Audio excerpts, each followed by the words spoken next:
the mic one. Right, here we go, guys. We're now going to promote Pinac Vibes. Yeah, we're now on a Pinac Vibe. You don't know. Right.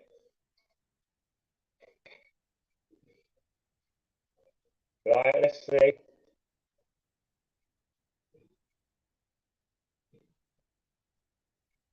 BBA audits. Let's see what he's been saying about me. Let's see what he's been saying about me.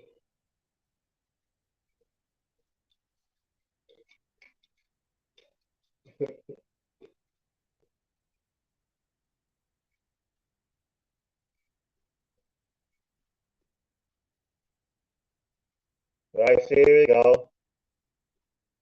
Wow, look at that. 2.6k views. Cheers, brother. Look at that. Yeah. London Kane, BBA, put me on his channel. Did you see it? Did you see BBA? Put me on his channel. 28,000 subscribers. I'm going to watch it now, bro. I'm going to watch it, mate. First time. But they're all in Monks Live. They're all in Monks Live at the moment. But well, I'm going to watch it, even if it's just me and you. Hey, what's going on, Marcos Smith? Where did you come from, lad? 2.5k people have seen my video. It's a good video as well, but he picked a video that never had many views, so that's good. Do you know what I mean? Oh, no way! You guys are class, man. No way. I can't make you a moderator through this, Marcos, because I don't know, it just doesn't fucking work. But I'll make it a moderator next time. Big up Hangman Audits. Yeah. I live in Scotland, as you know. You ever fucking been to Birmingham? Now we're gonna watch we are gonna watch a reaction video to the EVA. Just gonna roll this. I'm just not gonna roll this split. Hey Jerry, is that the audio? Is the audio better? I mean, is the audio better now? Right, here we go. Here's Hangman's reaction to the EVAs. What has been saying about me? Shocking. I'm only joking, guys. Brilliant. Thanks so much, everyone, for even looking at one of my videos or even thinking about coming to my channel from BBA's video of me. Obviously, he must have said I'm a big legend and I'm one sexy fucker. That's what I'm presuming he said. But let's find out. Hi, guys. Don't worry, I'm an audit fanboy. There you go. Yeah, I'll make sure you get your spanner next time, mate. Just because I can't do it through this, because I'm on StreamYard at the moment. What I need to know, guys, is do you have to pay for StreamYard to be in colour? That's what I want to know, because I've seen people stream with StreamYard in colour, so you must be able to pay a fee to get your streams in colour. Right, anyway, let's get the ashtray, guys, and let's not get a joint, and let's watch the audit. Right, here's the action from Hangman's. So here's BBA's reaction to my video, and here's my reaction to BBA's reaction of my video. Yeah, so still with us. Brilliant. Let's find the lighter. Okay, I need to find the lighter. Make sure if you've got a YouTube channel or if you've got subscribers, yeah, if you share the live, because I've only just started going live, right? So if you share the live, then that'll go out to your fans then. And then the more of us that are sharing together on the same live, then that's good, isn't it, really? With me. Anyway, I'll tell you what, I've got too much today, guys. I get too fucking much mixed grills and everything. Right, anyway, let's watch it. Hey, unusual videos, what's going on, guys? I'll get you all spanners on the next time. I'll have to go back and watch it. Yeah, hey, unusual videos. Right, guys, here's my reaction. Where did you come from, unusual videos? Did you come from BBAs as well? He's really helped me out there. He's got me like, I'll be honest, guys, that's been up for 3 hours and I've got 70 subscribers off it. Yeah. And BBA will be the first person to say, Hangman, well done, mate. Right, guys, here's a reaction video to the reaction video to the reaction video, right? Let's go. You'll have to excuse my Wi-Fi. I'm a bit of a tramp. Right, here we go. Let's turn it off for the premiere. Here you go. Love holidays. With deposits from trained by planned person, they only get a few steps. Let's see what he's going to say about it. Between you and your next summer holiday. Love holidays. The smart way to get away. See if it was good or bad. Ready to switch to Vodafone? Be a bit on the road fans again. Well, I have been on here 3 years, but I took about 2 and a bit off. Right. As you can see, guys, I've not watched it. I did start to watch it, but then I was in Brian Cockrell's live. Big up, Marco. That's it. Make sure you share this live to the channels, because the more people we have in here, I'll just stay live. Right. So here we go. Here's a reaction video to the reaction video of the reaction video, right? Here we go. Hangman's BBA. See, 511 subscribers, we've done it. Right, here we go. Where's the fucking intro? Right, today, everyone, we are at, well, we're in Edinburgh, and we're going to be doing a little police station audit. Yes, welcome back to the channel. Everyone here with BBA, and this is another shout out video, and this one's for Hangman Audits, new on the scene. As you probably know, there's loads of audits coming about all the time. Some stick about, some don't. Some find out it's not really for them. But yeah, Hangman Audits, a new auditor on the scene. He is based in Scotland. Sounds like he's got a bit of a Brummy twang to his accent. But yeah, he lives in Scotland now. So another Scottish auditor, which is good. I'd pick for more Scottish auditors. So let's take a look at his video. This is him on the police station audit.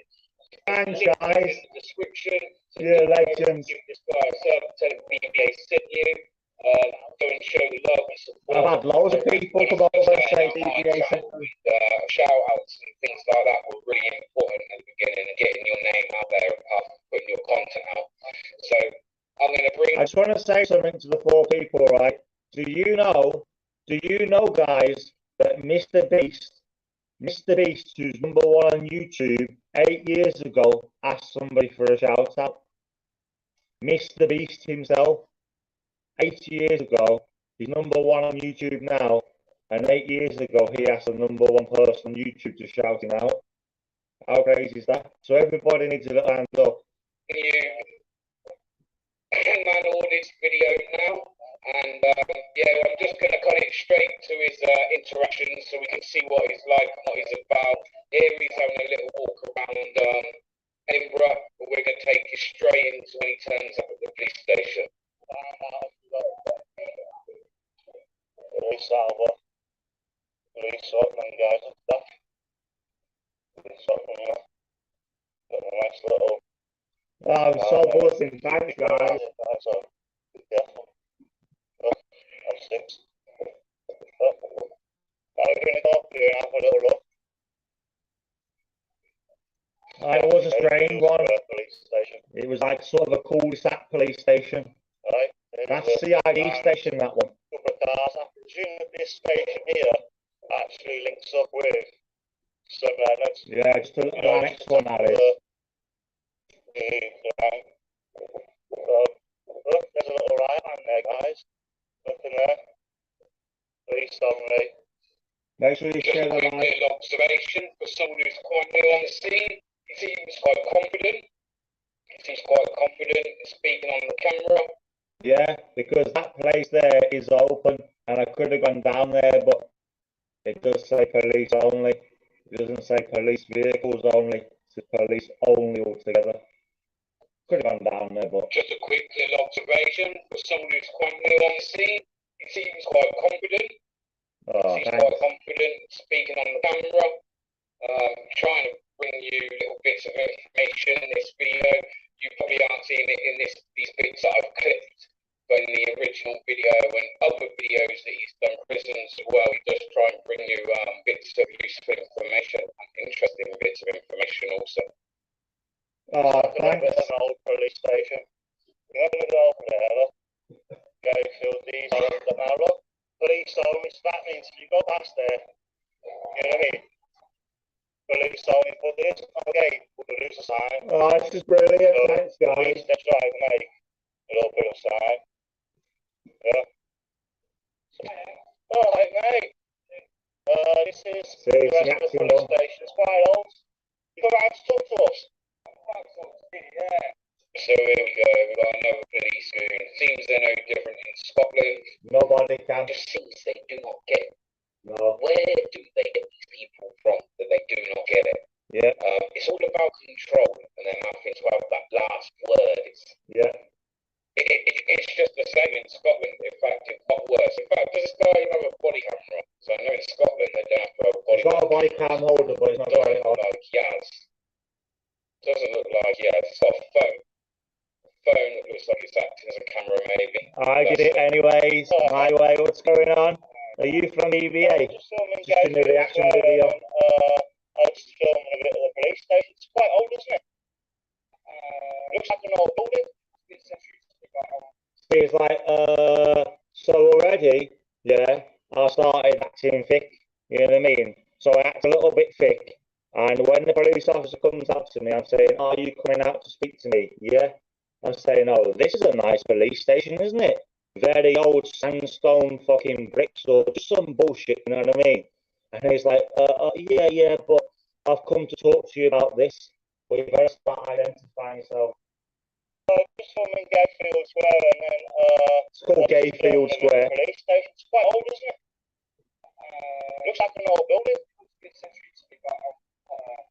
Yeah. Well, we're not here to cause any trouble. We're not here to film the police cars, right? No, I'm not filming the police cars. It's going past, just going past in general. They're in the general public, so yeah. Do you understand what I mean? So if I'm going past, I'm just really going past. Yeah. There's also people coming to and from work. Oh, is there, right? Yeah. So it's just, thanks, mate. Yeah, there's no safety. It's honestly just to do a little audit, see about the police station. Someone comes out like yourself and talks to us. I've got 103. Yeah. You've identified. You're supposed to identify yourself straight away. I don't feel like that straight away. No, but I've been there a bit blind and stuff, so you just said, like, you know. Go around so yeah. It's just really to offer a bit of advice. Well, it's good that you guys actually come out here and say, like, you know, you can film around here. You can film in public. What I'm politely asking to is not film off-duty officers going to and from a place of work, just from a safety point of view. Right. So you're allowed to film in public? See, that's the thing, you're filming police officers going to and from. I'm a registered journalist, sir. Are you a registered? Yeah, I'm a journalist. I work for myself, self-employed. Stuff with YouTube. Yeah. That's fantastic. I can't wait to see this video. I'm sure you'll too. Yeah. That's correct. I'm filming Gayfield Square. What do you think I'm doing? Now, so you can film here, can't you? But it's no, I'm not required to. Do you want a YouTube channel? I don't have time for YouTube. Oh, okay. Well, just just said he looks forward to watching it, but it's now Don't time. make me laugh. Oi, I'm surprised he didn't go over and put in some kind of privacy complaint, but hey, I'm too busy. Listen, don't be going He just said, I can't wait for it to be on YouTube later. And then, like BBA said, he just said he hasn't got time for YouTube. Listen to this. Who do you work for? Myself. I look forward to it being on YouTube. What? Are you allowed to film in public? See, that's the thing, isn't it? I'm a registered journalist. Yeah, I'm a journalist. Listen. Huh? I work for myself, self-employed. YouTube. I can't wait to see it. Here we go. I'm filming Gay Fields. Look. Isn't it? Now, so you can film me, can't you? What is it? No, I'm not required to. Do you want a YouTube channel? I don't have YouTube. No, he doesn't have time for it. too busy for that. Don't make me laugh. Oi, I'm surprised he didn't go over and put in some kind of privacy complaint, but hey, too busy. Listen, he'll be going over trying to find himself on YouTube. Trust me. I'm just politely requesting that you don't stick a camera into officers' faces. No, not straight into anybody's face going out. I'm sorry to keep stopping and starting. Did you hear what he just said? I'm just asking politely if you're not stick the camera in anyone's face. Listen, bro, has anyone even stuck in your face? No, they haven't. So why would you make such a comment? Dog. I'm coming from the police station. Right, well, I do this all the rest of the police station now. Will you do the others as well? Huh? They're already done. Yeah. I'll just pass a description so they can be expected. A description. Right? You're allowed to film in public? Yeah, I'm not allowed to pass it. Passing a description on. So you don't be made suspicious. Okay. Should we go and do the rest of the audit? Do you want to come and do the audit with us, or? Do you want to come and do the audit with us? Fucking class, isn't it? You're allowed to film in public? What a dingle. Brilliant. So technically, what he's saying is, if I was to go and audit all of the police stations in Edinburgh that day, he's already given my identification, obviously, what he classes my identification, yeah? So I shouldn't get bothered, should I? But I still got bothered. So how does that work? Yeah. Like, is he going to come and do the audit with us? That's the question. You're allowed to come in public? Yeah.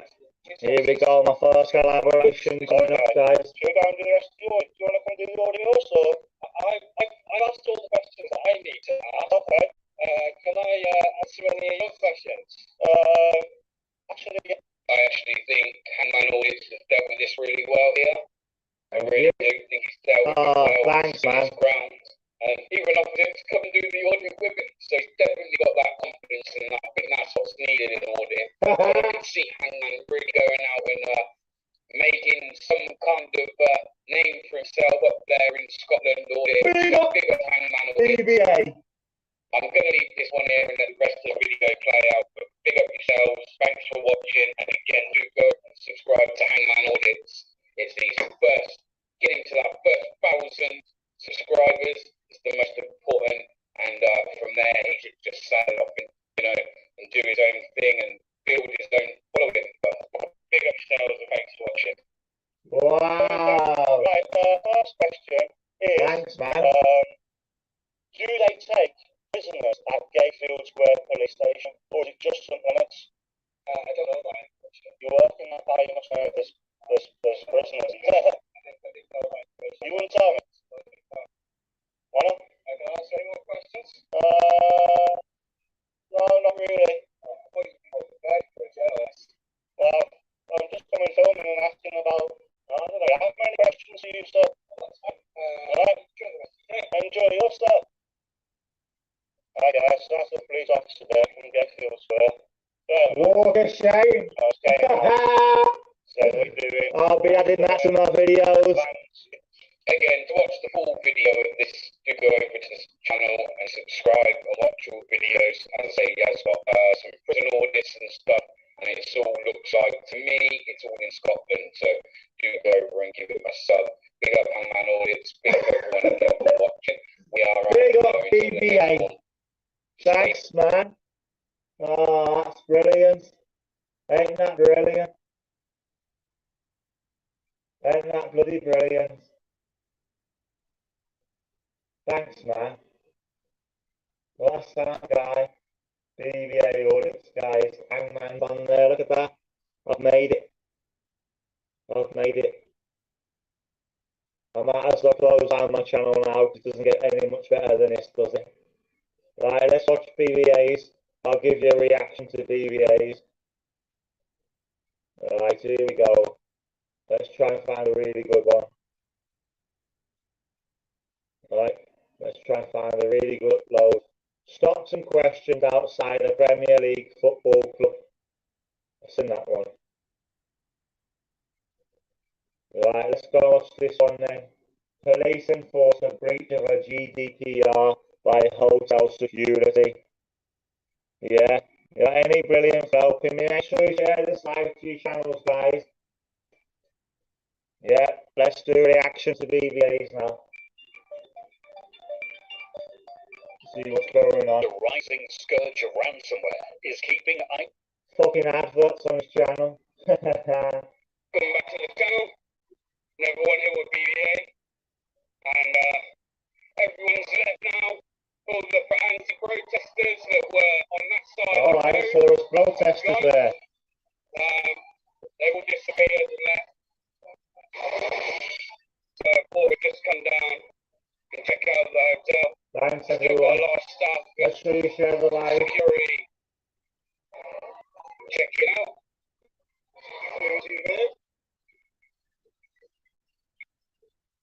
There's a lot of security. 1, 2, 3, 4, 5, 6, 7, 8, 9 security guards all stood outside this hotel. Gonna keep following me up and down. So this must be an asylum seekers hotel, I'm presuming. Yeah, you just said you're gonna. Why do you want to get a feel that stuff? I'll have to go to one in Scotland. I mean, that's what I checked to make sure it's private. If you say council, I'll come on. No worries, mate. Just checking. If it said Warsaw Council, I'd come on, but it doesn't. No worries, mate. So this is an asylum seekers hotel, guys. I didn't go so badly, did it? We'll have to visit one of them in Scotland. Oh, yeah, how come you're wearing a body camera today? And your SIA card? Like, because the police were here. Remember, like, I've been up here a few times, haven't I? And every time I come up, you've never had a body camera, and you've never had your SIA card, I'll show. No, I never. Alright. How long is this hotel occupied these for? Do you know? Don't tell you things that. Below your pay grade, don't it? I've been watching his horse, but sometimes needed. They should tell you more. Yeah, exactly. I'll be getting his all scanners, guys. UKMTC, is that? No. Not out. Yeah, that's good. Meet the Tyrants. UK Meet the Tyrants. What do you think of my audits? Does anybody watch a lot of mine? What do you think of mine? Yeah, we know we're right today, didn't it? I said that we're right today, didn't it? Weren't too bad. No big trouble. Alright, so somebody else is filming it up. Trouble. You know what I mean? It's not good for anyone. So these are all SIA, as you can see. Excuse me. Is he a gaffer? Is he the boss? The boss man? Oh, a gaffer? Yes, lots.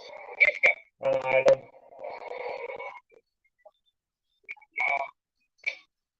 Oh. Oh.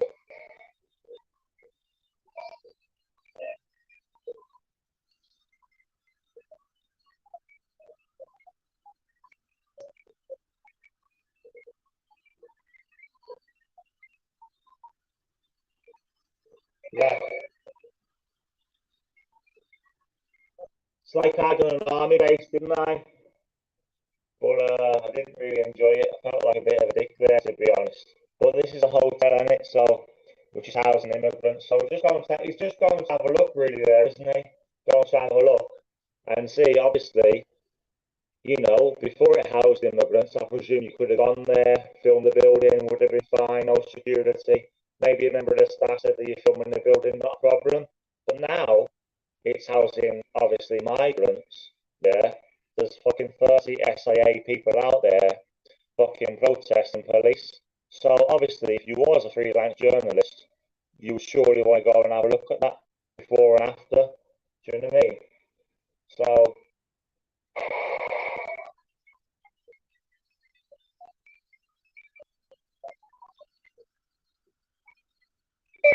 kissing behind the building. thanks, mate. What are you kissing, man? Roasted them. Wait, what are you at work today? Big up BBA. Make sure you share the live, guys, to your community feeds. Hey, got they fixed it. I made them aware of this gap in the fence, so they fixed it. Come on, BBA.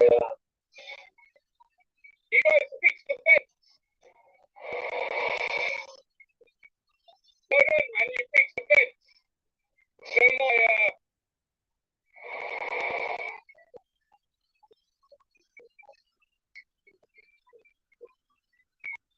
my visits there haven't been a waste of time after all.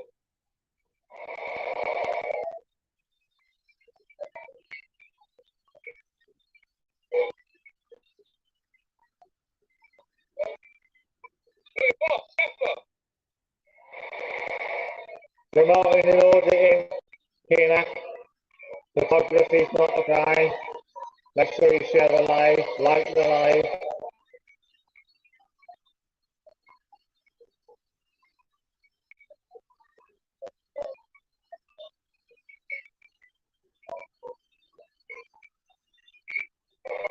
No. Yeah, no. I know I'm on Robert Langer. Yeah. Yeah. You can take me to court? Are you going to take me to court? Yeah, but it's not criminal. Trespass isn't criminal. Trespass isn't criminal, sir. That's right. Alright, can I ask you a question? Can I ask you a question? Can I ask you a question? Can I ask you a question?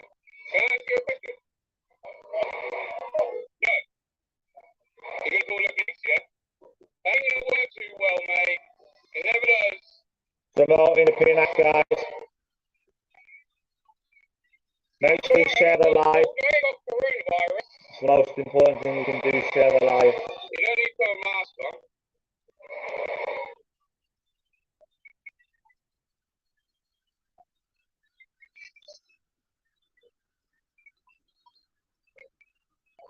Adjusting the camera.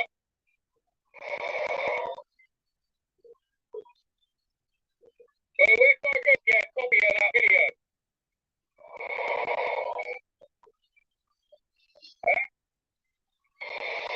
Guys, you know where I can get a copy of that video?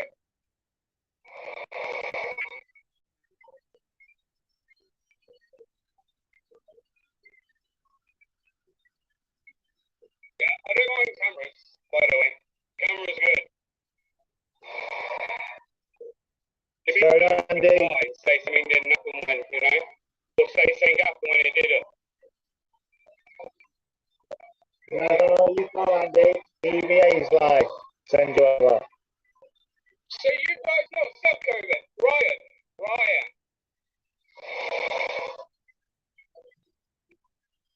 Thanks everybody checking out the channel, checking out the videos of the new subscribers, all the old subscribers. Who is this guy? Make sure you like the videos, comment and share them. We are live promoting Pinac 24/7.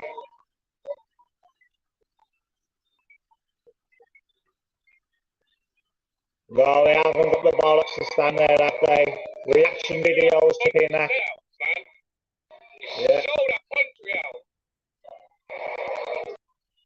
Said sold the country out. Hey.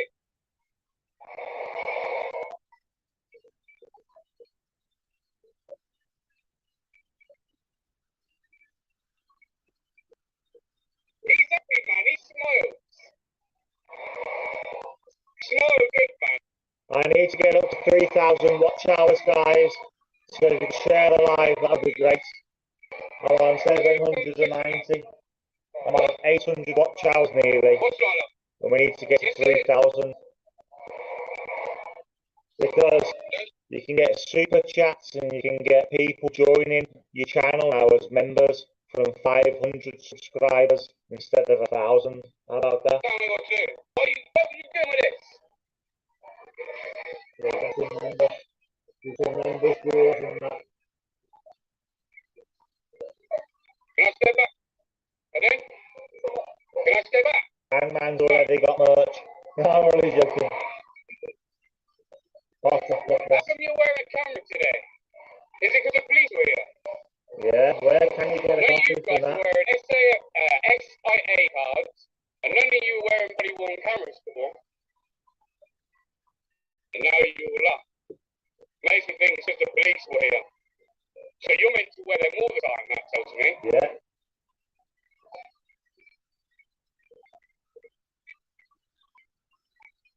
Yeah, silent watching bastards.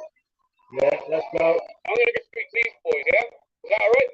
Have your Spread permission? the word, we are live on YouTube. Fighting against these tyrants.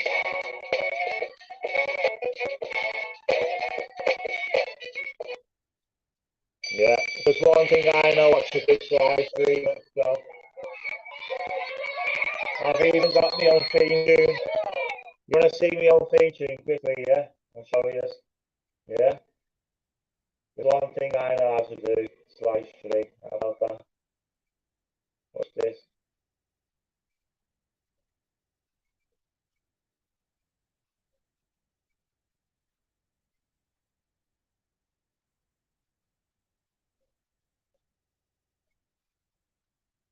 Don't want to give it away though. Don't want to give it away. Here it is. Right there. Here it is. Here's my own theme song. How about that?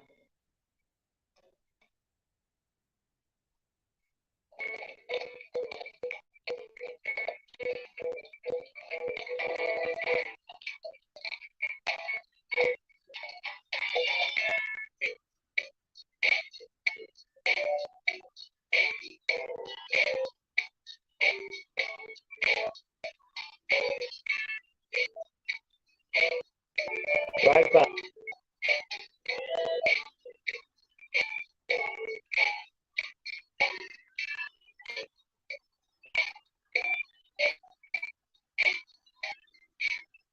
You like that? See? And anyway, let's get back to the story. So the story was, yeah, obviously, look, there's a, there we go, right, right, there I am, look, we're live, guys, right, so let's get back to the story. Yeah, now we was going to discuss the strawmen of Scotland, but sometimes sometimes I don't know if people want to watch that, but have you seen it, guys, about the strawmen of Scotland, or we'll watch it one more time?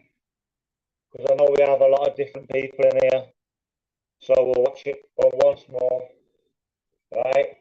This is all about the strawman of Scotland, England, and Wales. Yeah, you're enslaved by your birth certificates, right? Here we go.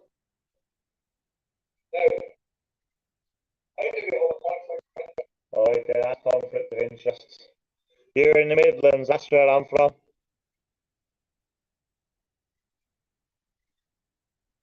Right, here we go, Rob S. He explains it all. In-depth entities and all that. Here we go. What is a strawman and all that? Yeah, these fake entities, the Metropolitan Police, and all that. How you doing, people? Robert here.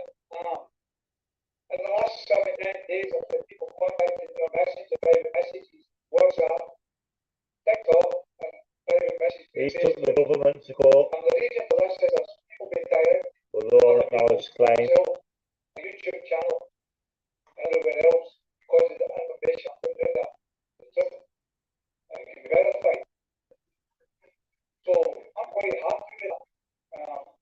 The biggest question that was asked is that people didn't understand what I was talking about. Because his offices, how these people escape liability. They heard some information, some videos, and they just don't comprehend what I'm saying. So what I'm going to do with this video, people, is I'm going to kind of break it in.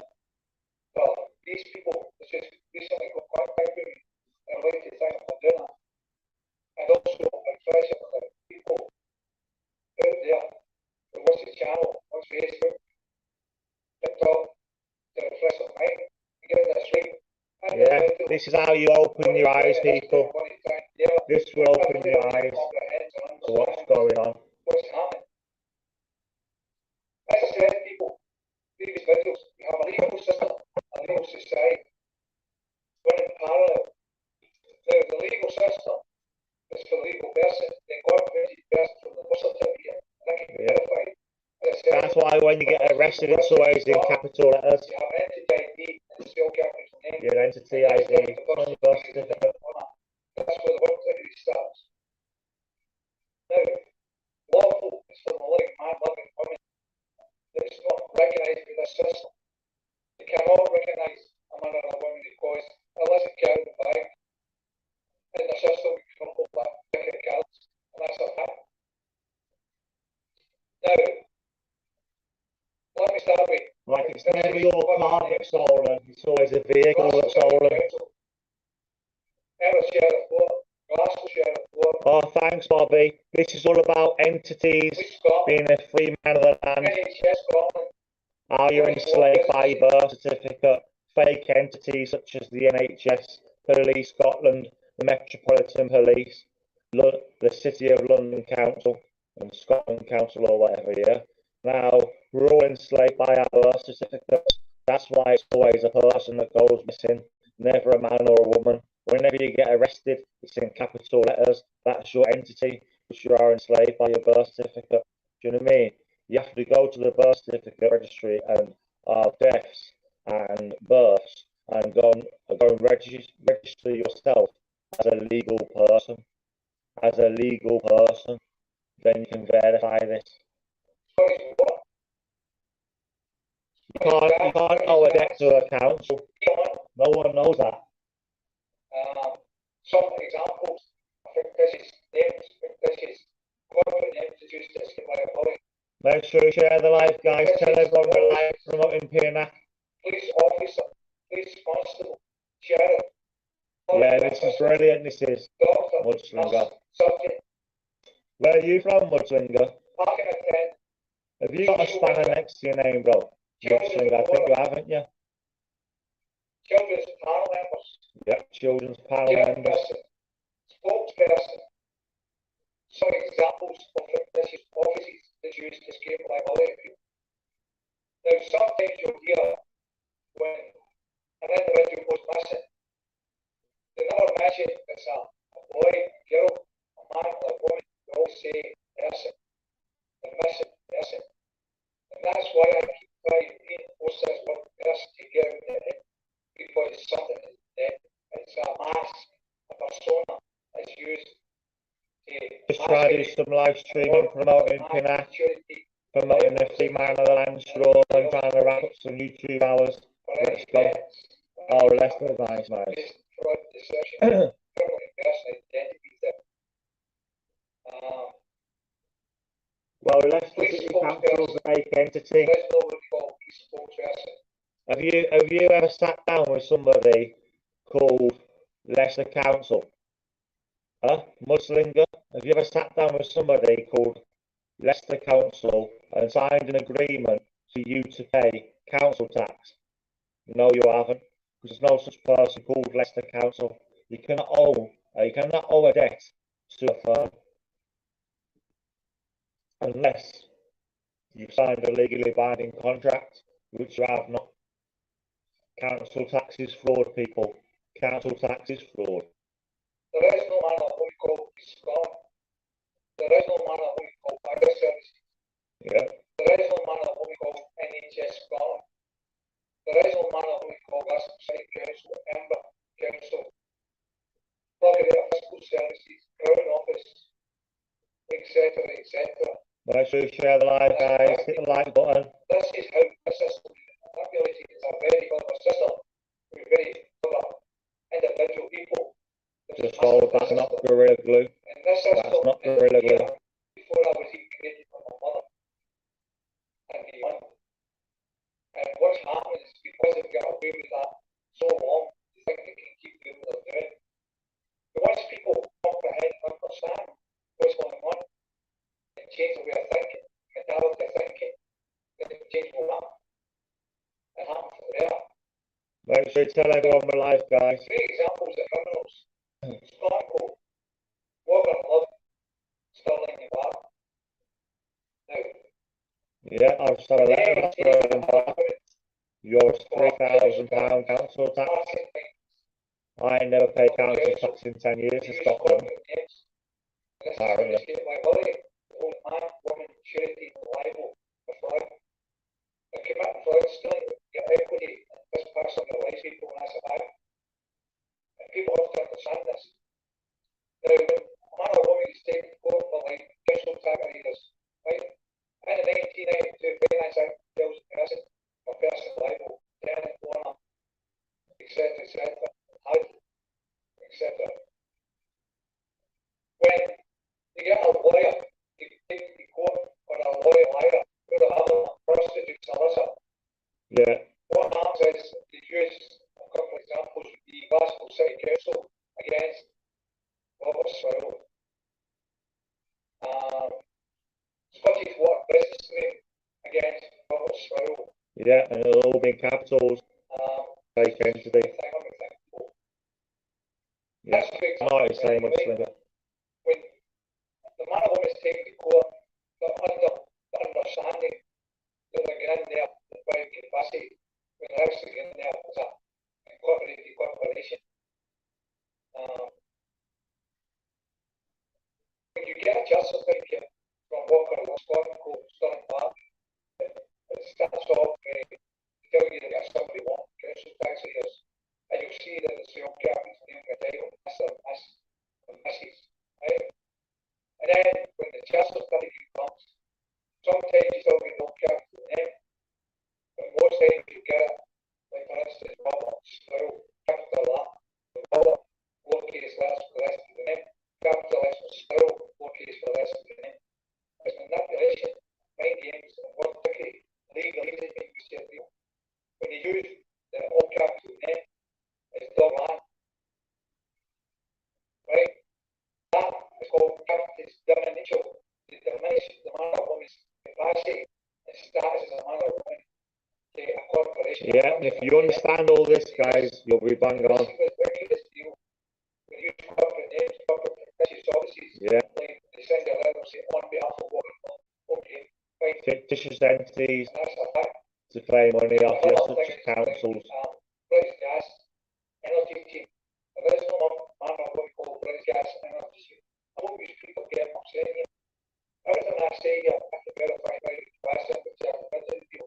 And there's not a lot of people on the internet that I can see doing or saying what I say. Because I'm in the first. Yeah, that's why I wanted to share him as well, Robert. And as you're up to the board, it's like the Bank of England, according to the media, press, the Bank of England going to put interest rates up, for example, 5%. The Bank of England cannot put anything up because there is no man or going to call the Bank of England. There is a man that represents that bank and he's screwing the deal based on licensed fraud. Same as the council tax based on licensed fraud. That's legal. See what I mean? There's no man or woman called Bank of England, is there? So when they say the Bank of England is putting up interest rates and it's going to cause all these problems, it's basically them putting up interest rates because they're advising the head Bank of England to put up the interest rates. So they're causing their own problems, diminishing you as a man or a woman, and making you into an entity. And that's what it's all about now. There's a new one, Schwarzkopf, and he wants to turn everything corporate. So no countries will own anything. So you won't have Dubai Rail because a private businessman will own that. Like we've sold off the post, we've sold off the trains, we've sold off the buses, we've sold off the coal mines, we've just sold off everything. We've sold off all the cars we used to make. Slow on to pot people. Yeah, kids ain't worth a crossing. Yeah, wow. Unbelievable. Unbelievable mudslinging. I wonder why the people are rising up. And this is what the man's saying. This may seem very boring, but he's bang on, he's right. They've only had birth certificates since after World War II became official. And you have to have one because they was owed lots of money. Yeah, they owed lots of money to these people. Yeah, who were very questionable themselves. The country's owed money. So they said, right, if we have 1,000,000 people, yeah, 1,000,000 people are born a year. In 20 years' time, if they have an average job, they'll be able to pay back the deficit. See what I'm saying here? It's all a big scam, man. A big scam to rob you as a person. Yeah, to turn you into a corporate entity. And what's worse is the police. When the police signs their oath, they sign the oath as a police constable, yeah, to engage, yeah, and stop, yeah, common law, yeah, and then the government forces them to act as a police officer, which is fraud, yeah, to get you done for things like speeding, yeah, them doing you for speeding is actually fraud, 100%. To work against the people. Every part of this system, every legal document. Yeah, disgusting, isn't it, Mudslinger? Yeah, just like Mudslinger says. Are you a mod? Are you a mod? Are you a mod, Mudslinger? Well, I've made you a mod, mate. I think we are.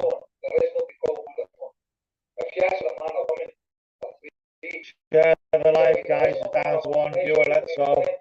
We need to get more people in here. Where's all the auditors? We're promoting. We asked operators what they can do to do a debt, but some would say no. I know tell you who the man of government is. And this is a big people corporate people, right? So that's a bit of that, but everyone doesn't understand that. But if you can, go and check out Rob S, right? He's taking them to the high courts and all that. Right, here we go. We're going to do another reaction video. This time it's...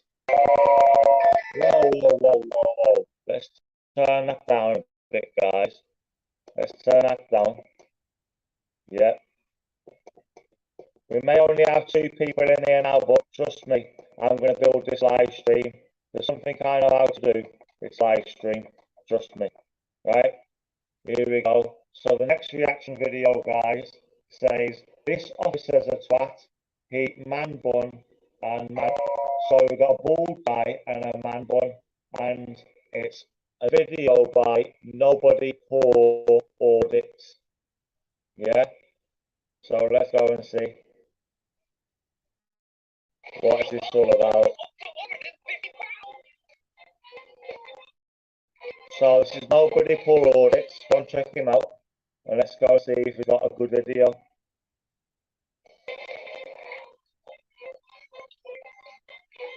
We're promoting Pinac, people. Make sure you share this live stream to your community posts. That's how we get more people in here. Right, here we go. Next reaction video. Give your reactions in the comments, guys. Oh, that's a nice intro. Nice intro. I need to get a better intro, don't I? It's going to be called. Do you know why you recorded for? No, yeah, well, as I say, no. We're starting to see us properly advertised. Yeah, private box this part. Oh, you can't film that in public now. Well, first, you want to identify yourself. Then it's identify yourself.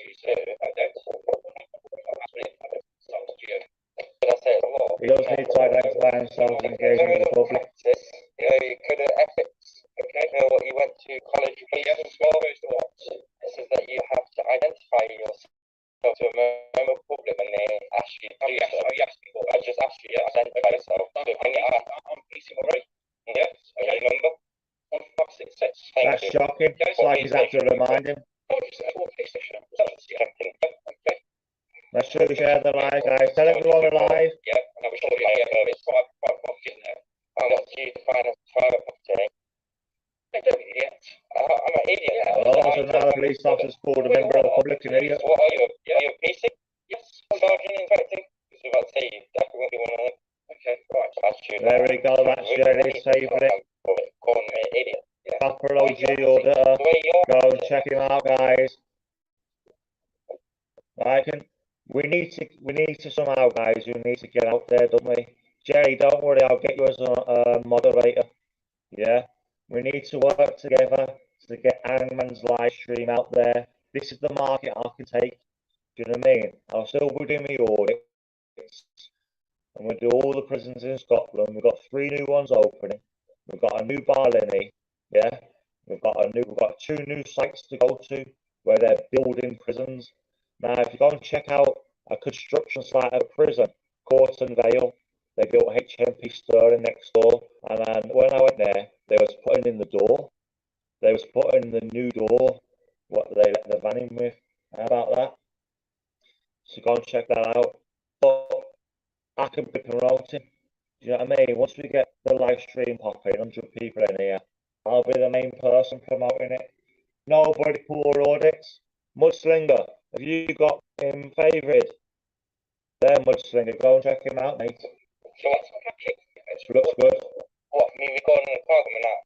Is that me gonna kick? You just came over to me. Did I ask you to come over to me? We need to share Hangman's live. Promoting it, you know. I asked you to come over to me. You can have your own opinion. Conversation. Yeah. I've never spoken to nobody poor audits in my life. And he's got a big channel than me. So go and favour him, guys. Ego. That's how good I am. That's what it was. Promoting people I never spoke to. Your ego. You know, this is what you come and say. I've got a big ego, too. Your main was in a show, but of course you don't like that. I already like this ego order. has to be in the place of you where you say you don't have to identify yourself. Go and tell nobody poor.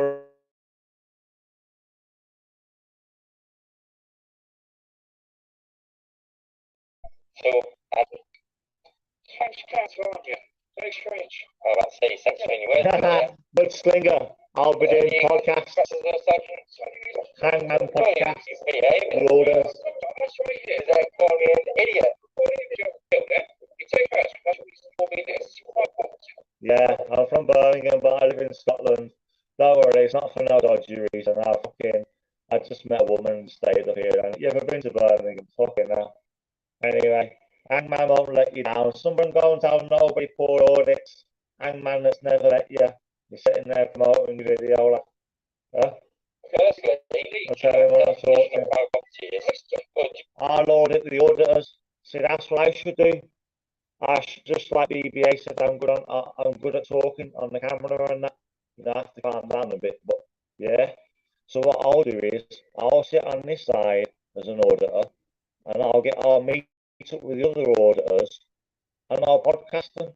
I'll say, how did you get into auditing? What's your most worst time you've audited? You know what I mean? What's the best time when you've audited? What's the worst engagement you've had? Do you know what I mean? Yeah, that's what I should be doing. Podcasts. Hangman should be auditing the orders. Yeah, that's my niche. Yeah, get AB on there, ask him about his experiences. You know what's about it? Yeah, I'm just here. My PC Barry. I'm just seeing Oh, look at man bun. Oh, look, I'm getting some videos. I said to him, so you went passing his car, I said to him, just getting some videos. That's all I'm doing. And then, of course, and he said he wants to man call me an idiot. He didn't want to identify himself as a police officer either. He says I don't have to do it. So, firstly, you know what the definition of our property is? You clearly don't know anything, do you? Hi, matey. You identify yourself. Thank you. See, at least that's all I have to. Right there, guys. Give me 2 seconds. I think I know what to do. Right there. For 2 seconds.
Back in the building, guys.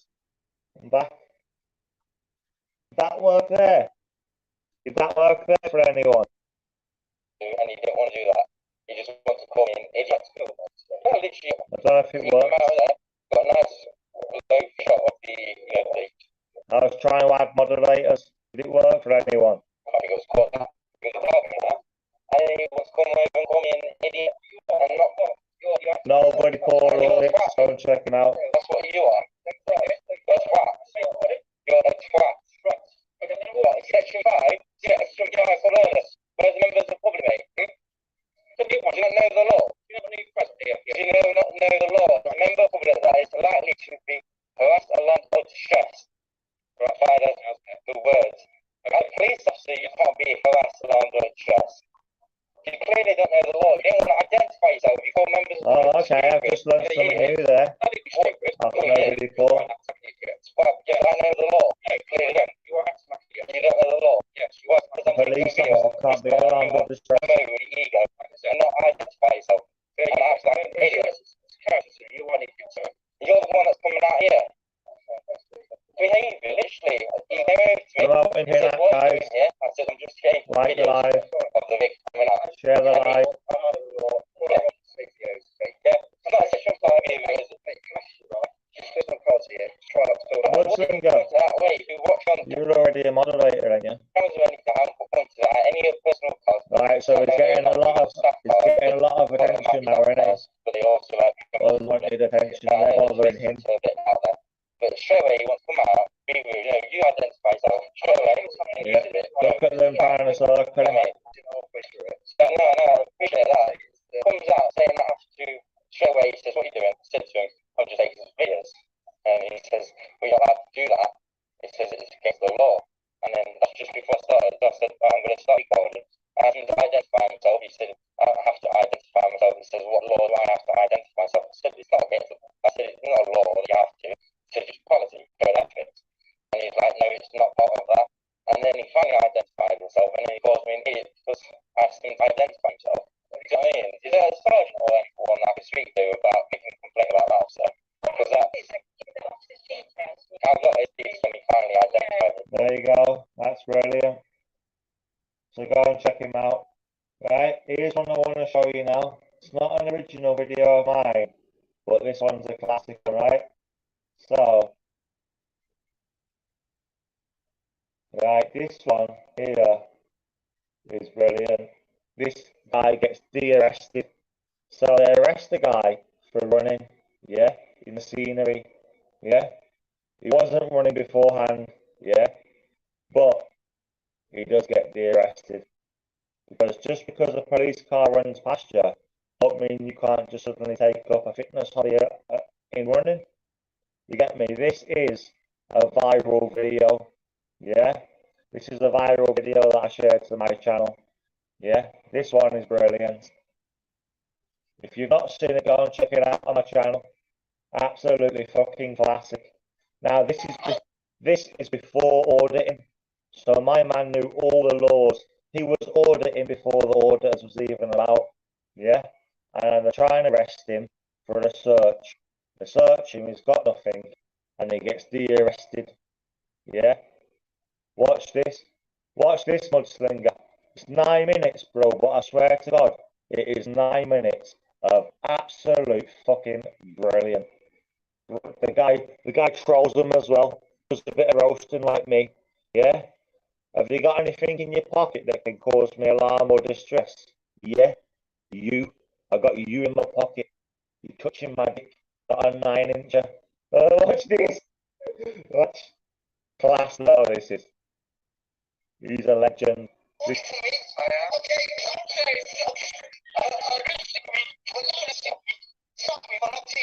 is in Birmingham.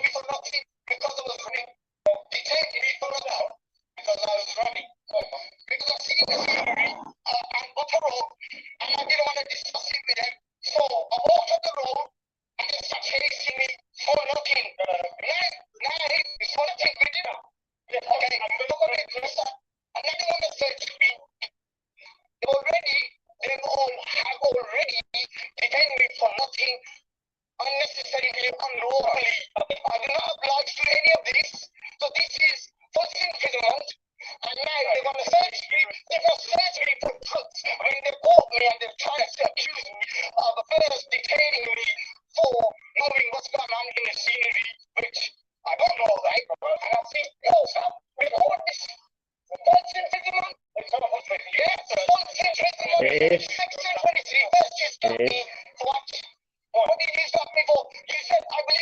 He gets de-arrested. What?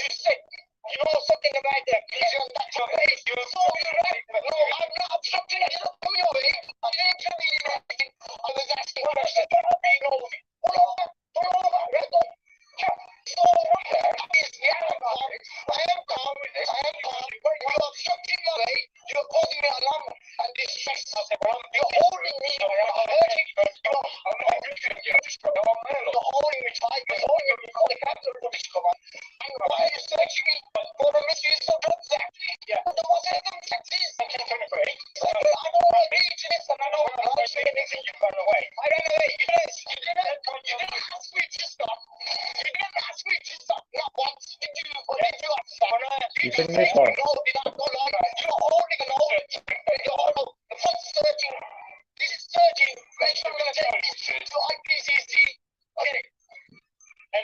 The independent police. Hello.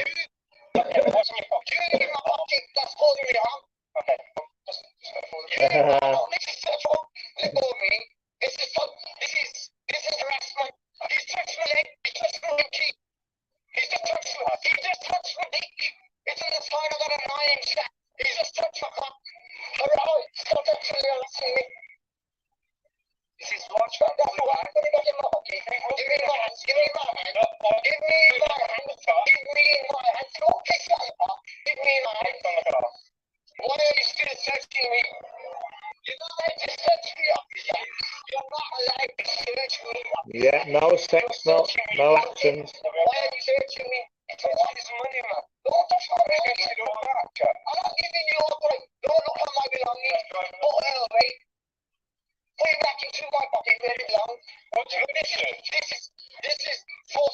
De-arrested.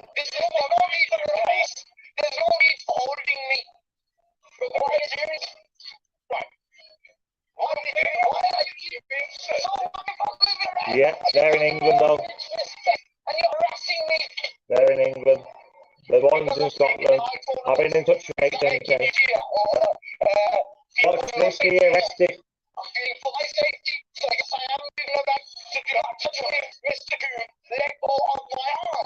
Stand still. Let's go. Look, handcuffs are off now, look. Get the fucking trousers. In a minute. Alright? What's in there? Mate, what else is in there? This guy's class. You're touching my winky. Have you got anything in your pockets that can cause me alarm or distress? He's like, yeah, you. He's like, what's in your trouser leg? He's like, my leg. Yeah, he's like, what's in there? He's like, my leg. He's like, what's in the trainers? He's like, my foot. You know what I mean, class? Gets the arrested. Proper starts whipping into him. Watch this. Dick, do you want my dick to hang out? You got my dick to I've got trousers. Right, I swear that.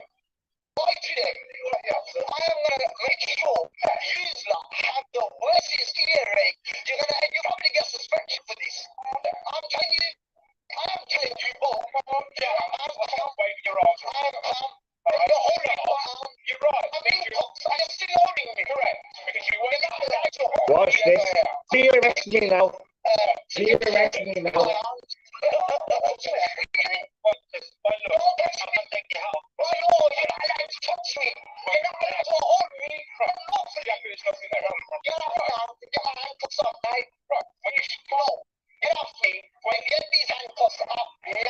Watch this.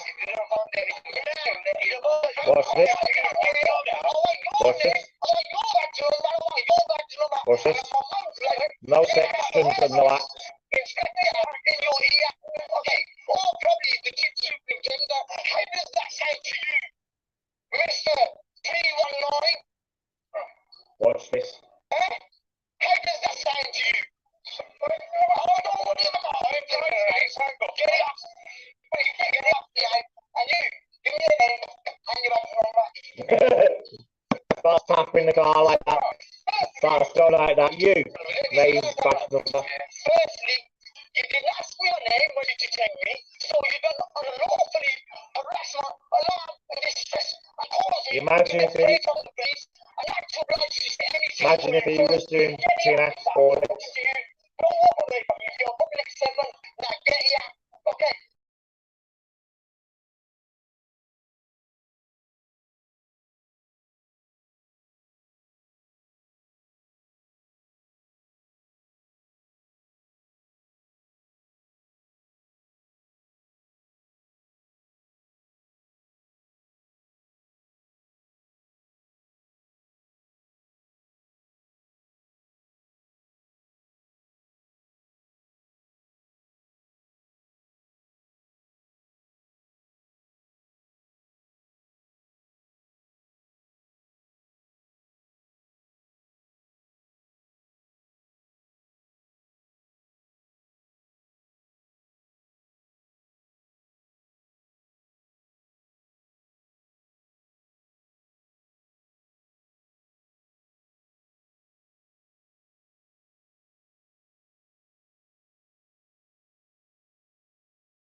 Just got kicked out of my own live and that.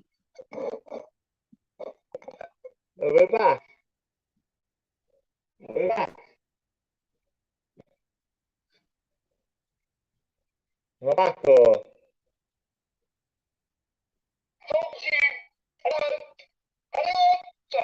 Don't send me. Yeah? Are we back? Can you hear me? You didn't ask me who I was. You didn't show who you were. You didn't tell me your name. You didn't step up Yeah. the station from. Right. You talk, you don't know traumatic you are. Right. Yeah. You did a good job. You never said. You didn't chase me. You gave me chase for nothing. Right. You gave me chase. Why did you chase up the 7? Why did you chase? That sounds a bit shit. Why did you chase him? Thanks for sharing the video, mate. Brilliant.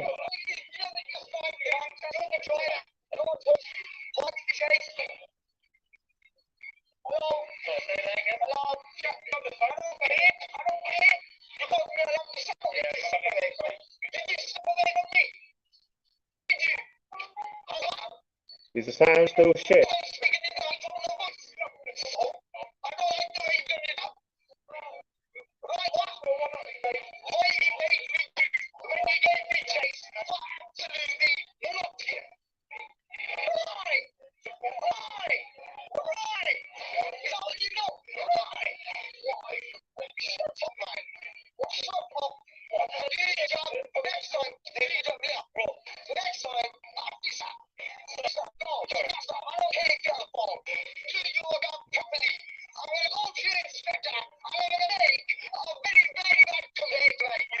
See, guys, he's been de-arrested. So that guy was de-arrested. Can you hear me now, guys? Is that better? Yeah? Right, so the next auditor we're going to watch, it's going to come up, is, let's have a look for another audit, or another one we can do a reaction to. Marty Blagba, security manager, goes hands-on with me twice in Sheffield. Let's have a look at this then.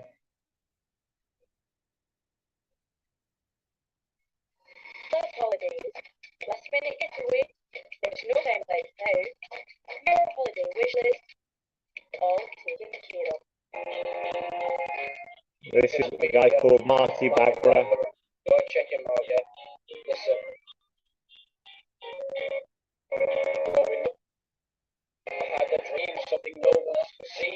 Tell me what it means when you make the call and believe your needs and people needs on one line. Yeah, why is it black and white and crackling? Marty will grab the hammers up onto his life and ready. They got mad, always see the love you think powers the better. They're gonna the founder of the media, even sweating, going live on YouTube. You see them regretting, you see the truth. I ain't playing around. Such a point being wicked if I see you about. I know. Yeah, because everybody else that streams on StreamYard, it streams in fucking colour. I ain't never seen where it says black and white or colour. Equal representation or love for my nation, so be ready to see me wicked. I won't blow you around. Fucking hell, you gotta listen to a fucking rap song before we see a little confrontation. What the fuck's going on here? Thought this guy knew what he was doing. I'm going to tell him to bugger off. So, yeah, let's go, guys. Is that Marty Blagba? Who's started up, guys? The alien looking one. As you can see, look at that. Oh, joke. Big spot there. Oh, mate. Oh, yeah. Thanks so much for sharing me to your fucking video, by the way. Yeah, fucking hell, mate. You didn't have to do that. I didn't know he was going to do like a whole talk on me. That was brilliant. I got well excited on that. I've done a reaction video to your reaction video. There's about 5 people in the live. They're laughing and that. Yeah. I'm just going to be live promoting Pinac. Tell everyone I'm going to just be live promoting everyone. You know what I mean? That's what you got to do, right? Thanks, man. Honestly, I had, well, on the screen, on the video when you done it, it said I had 511 subscribers. I think I've got about 580 now, mate.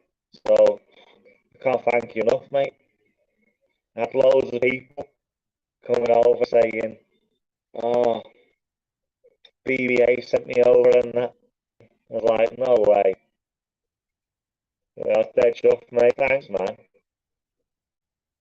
Yeah, I got like 70 subscribers to that. That's how loyal your friends are, and that's how good you people are. Yeah. I haven't got no agenda. I just want to do a bit of pinnack and that, bit of auditing. You know, I could do a lot more audits. I could be out there every day, but I'm looking for that. I'm looking for the stories. You know what I mean? And also, 600, 600? No, no. I was on 511. Your videos got me the most subscribers I've ever got in a day. My analytics could be like that. Like you took a bit of Viagra or something. Fucking hell. Thanks, man. Yeah. So, but what I'd like to do, yeah, what I'd like to do is, I'd like to be here, and then, so BBA's there, or DJ's there, so I'll audit the order, yeah? So I'll say, you know, how did you start getting into auditing? Da, da, da, da, da. What's your best experience, worst experience, overall? What orders do you like? What orders, you know, what do you think you could do better? Do you know what I mean? Getting people's stories out there. That's what I could do. Yeah. Like this is Marty Bradborough. Whatever his name is, Bradborough. This is the security. We'll just call him Marty. 603? No way. I had 511 on the video. So if you just look here when it comes up, I've got questions. So I'm not allowed to pictures. Right. Right, so okay, yeah. Film a scorpion. Oh, you can't film a scorpion. Oh.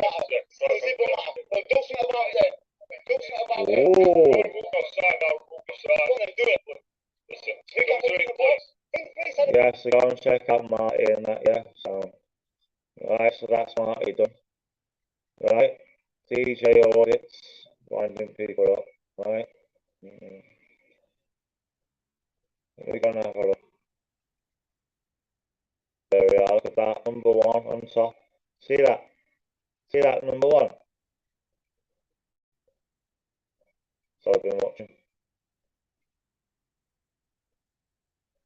Yardy, I've not seen any of Yardy's videos yet. I've not seen any of Yardy's ones.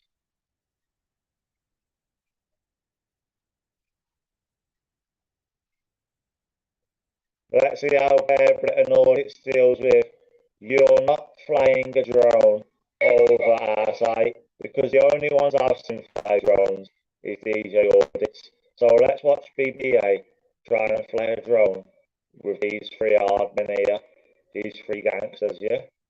So let's see what happens.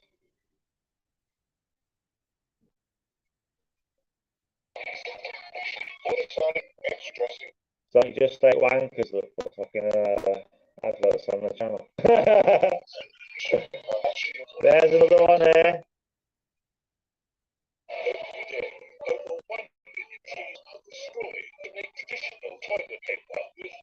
Right, so this guy's BBA audits, and he's going to go and try and fly a drone, and he's already been asked 2 ADs.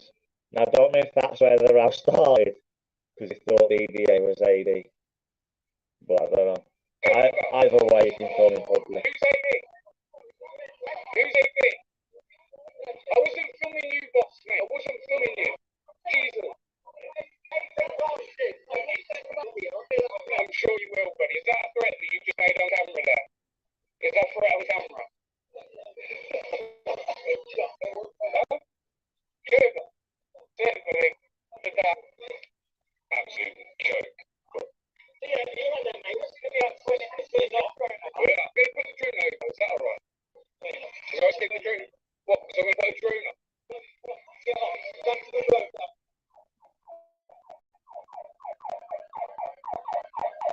did an intro like this. Yes, guys, everyone here with BBA, and I'm just on the way back to the car because it is raining really badly now.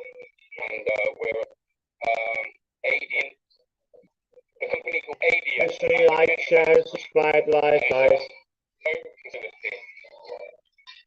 Share the live to your community posts. We can get more people in here.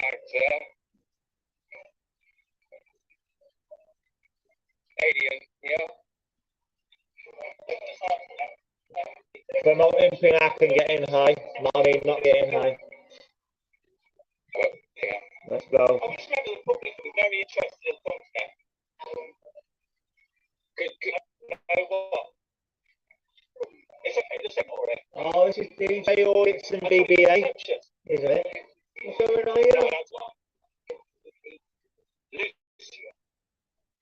BBA Audits, is this you can allow this DJ fella?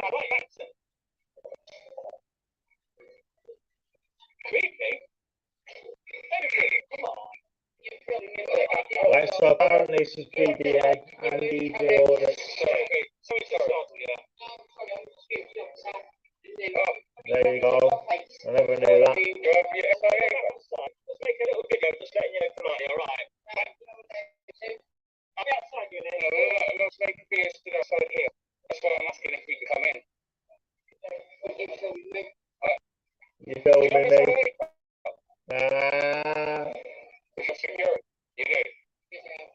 Well, you should have it Just so you can be anyone. this way. Could you ask me? Sorry, I'll leave now. Could you ask me?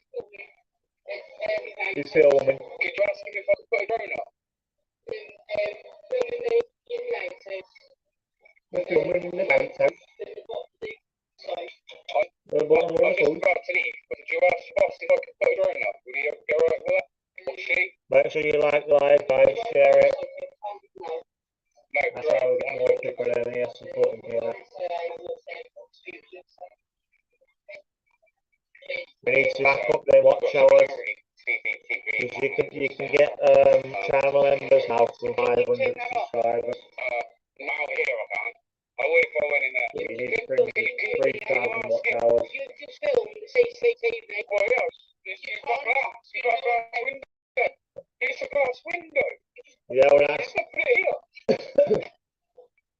if it's not allowed to film the CCTV, and that's filming, even if at the time there was no information on there, if that CCTV is filming cars and people's personal number plates, then by having that there displayed in the window, yeah, that is a breach of Data Protection Act.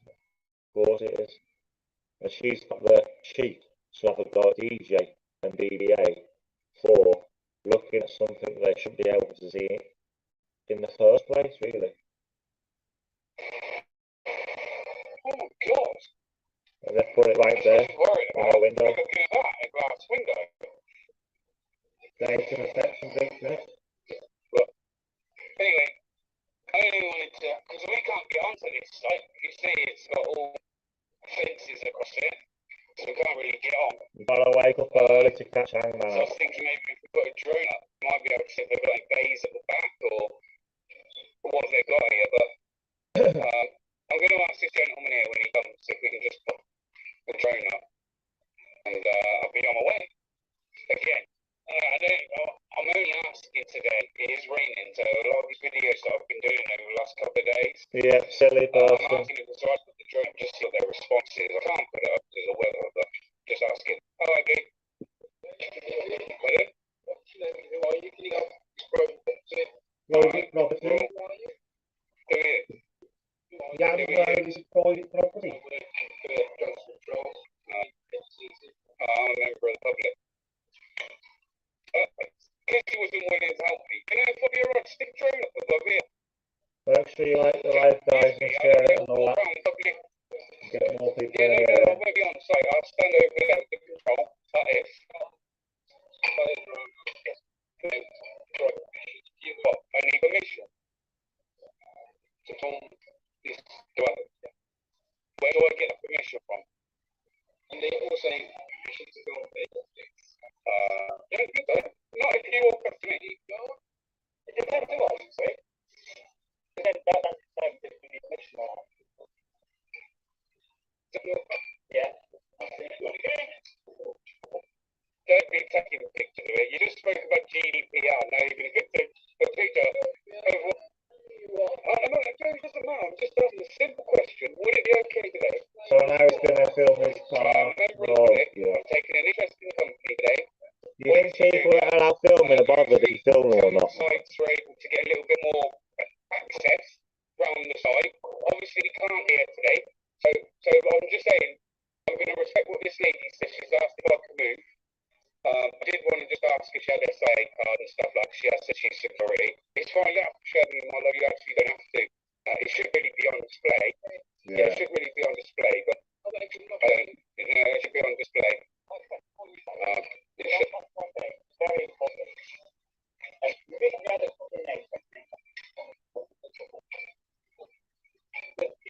don't reply, then you've got the chance to reply.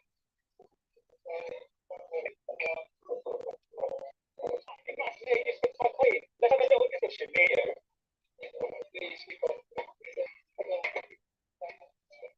Alright guys, it's a shame that I to end that way, but our intentions were good, okay? If you want to continue it, just come outside. We're going to be here for 20 minutes, guys, alright? 20 minutes. Well, yeah, it's just gates are locked. You require access ring security on that number there, so you can ring security. And welcome to Alien reception, visitors parking, employee parking. So visitor parking. So there is a visitor. There you go, guys. Go check out BBA. DJ Auditors if you haven't already. But I guess we're going to leave this one here. And bye, Karen. Say bye to Karen. But yeah. Yeah, it does, doesn't it? Come on, pin that, guys. 24/7. Let's go. A little bin up front. Apart from that, not a lot going on. The guy thought that maybe this was DJ's car, so he was going to take a picture of the registration. Obviously, that's not a very good idea. Got the logo flag. Well, we've got two viewers, hopefully that'll go up. Leave that one there to be the Black Country flag. Can you just start sharing the live more up there? That would be the Black Country flag. That one in the middle there. Well, I've had at least two people for over an hour and a half now. Yeah. So that's 3 hours. Shifting to get out of the way. Another 3 hours in my life. No way. On the analytics. And it's what Alien do is automotive seat. So that's what happened there. Right. Here we go.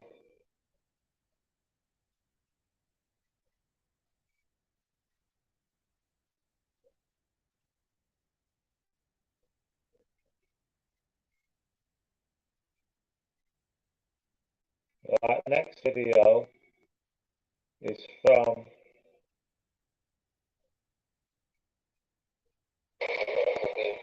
does anybody know one called Power to I don't know, I can't remember to read that anyway. Right, here we go. Here's one by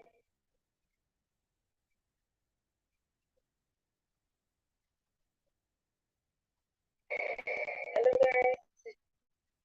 yeah. Audits. आज हम हमारा topic ले रहे हैं audit report. Audit report जो Who do you want XPTTP? What's it called? Tell me what it's called. And we'll come up then. Okay, I see. Sound a little nosy then. Power to the people audit. Okay. This will be my first time watching. How many have they got? 58,000 subscribers. Let's have a look at this then. Have you seen this geezer first? Right, so we've had a lot Oh, yeah. Have you seen this guy? Right, so we've had DJ Audits, AB, Hangman's, all the auditors have been fucking trolling him in the comment on this video. This guy, yeah, look, he said that 10 million people used to watch him on telly when he used to be on the program Police Interceptors on Channel 5, you muppets.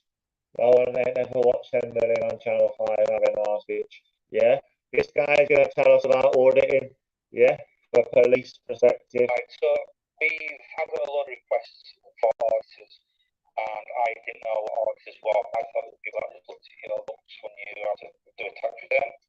And I've spoken to the lads here, and it's a bit of a controversial subject. Blames auditors for everything. I've got some good crew members here, and they tell me they should do something, I shouldn't do something, and I got advice to have a think about it. And I thought, yeah. Everybody that loves auditing, go and drop some comments in the section. Gets big mad. Yeah, he gets big mad, starts reacting and that's anyway, I'm gonna poke the ball and wind everybody up. So go and drop some hashtag in the comments. I've had a bit through Facebook and Twitter and everything else. These are the people that go and sit at a police station or stop a police officer and basically get nose stuck in and try and wind everybody up. Because everyone can sit up and learn watch this guy. Actually share the live. Not know what's going on at all in today's day and age in people's lives. And stick the beacon and think the expert to try and get an opinion or a view out of police officers going to work. I watched one other day and they were in a police car park and they approached the police officer and demanded the police officer's name, and the police officer was going to work. Going into work, and this sort of confrontation grew. I'm a police officer working 8 hours a week, and I've got a family member at home, children, and this sort of thing. And then I'm being engaged by a person, bloke, whoever. Thanks, sitting in a car park with nothing. See, it's very up in the air. If you can film in the obviously where I filmed it, especially 3 times. To do with the lives. So if you've got a job, right, this guy's all about auditing, right? This guy's about auditing. Make sure you like the live, guys. Comment and share it to your community posts. That's how we build a channel. We'll go live every day. We'll do reaction videos. We'll look for new audits and we'll promote auditing. Right? What's this guy? He's off traffic cops. Yeah, he's a dickhead. Right? Go and drop some comments on this video. Hashtag Pinnack. Right, so we've had a lot of requests for auditors, and I didn't know what auditors were. I thought people just looked to your books when you have to do a tax return. And I've spoken to lads here, and it's a bit of a controversial subject. So I've got some good crew members here, and they tell me they should do something, I should do something, and I got advised to think about it. I thought, yeah, fuck it, I'm gonna do it. I'm gonna poke the and wind everybody up. So auditors, I didn't know what it was. I've had Google it, I've had it through Facebook and everything else. These are the people that go and sit at a police station or stop a police officer and basically get a nose stuck in and try and wind everybody up. Because everyone can sit up and learn one bit of legislation or law and not know what's going on at all in today's day and age in people's lives, and stick the beacon and think experts and try and get an opinion or a view out of police officers going to work. I watched one other day and they were in a police car park and they approached the police officer and demanded the police officer's name, and the police officer was going to work. Going to work, and this sort of confrontation grew. I'm a police officer working 8 hours a week, and I've got a family member at home with children and this sort of thing. And then I'm being engaged by this person, bloke, whoever it is, sitting in a car park with nothing to do with life. So if you've got a job, you're telling me that on your rest day you want to come and sit in a police station car park and want police up. So basically, you probably don't have a job, you've got nothing better to do with your life. You're the type of person that sits in front of a computer wearing a dressing gown all day long. Make sure you jump on these comments, guys. Hashtag Pinnacle these comments, right? Make sure you share the live stream. You post. Sorry about that. Then when you do put it on and you get hundreds of thousands of views and comments, all the people that have hundreds of thousands of views and comments are the people like you that still stand in the dressing gown at 3 o'clock in the afternoon and just trying to decide it's not back. Stuff's catalogue. You are the biggest waste of time going on TV, internet, and social media. What is it that you wanting to get? And what is it they're wanting to get? Are they wanting to get the reaction up to the Bobby? So there's one of them. They're approaching the Bobby who stopped searching his wife. And they say, what are you doing that for? What power are you searching under this for? Don't give him, ask him his rights, ask him this. And then they pull out this big knife. So it's obviously. Just picking one example. And if it were up to me, I'd just put plug on them all. So the reason Bobbies don't like and having the cars filmed and having themselves filmed is because I have this. I legal. Followed from the police station by people that would film my car. I came out of the police station one night about 3 o'clock in the morning. And there were now 2 lads inside whatever I go for. I recognised the registration of that YK05. And at the time, police officers had lots of police cars in the station of YK05 or YJ05. That was on the police car issue number plate. So I didn't think I was it. I set off trying to bypass. I could see some lights coming behind me at 3 in the morning and I realised it was a car that was just sitting outside the police station. Every time I turned left and right, this car started following. I slowed down, it slowed down, I sped up, it sped up. And it was at that point I realised that the car actually followed me up from where I approached some red traffic lights, and at that time I had a quite fast car. So I put it down in second gear, and I floored it, and I went through red traffic lights, rung 999 and told them what was going on. So it's one of those pissed out area.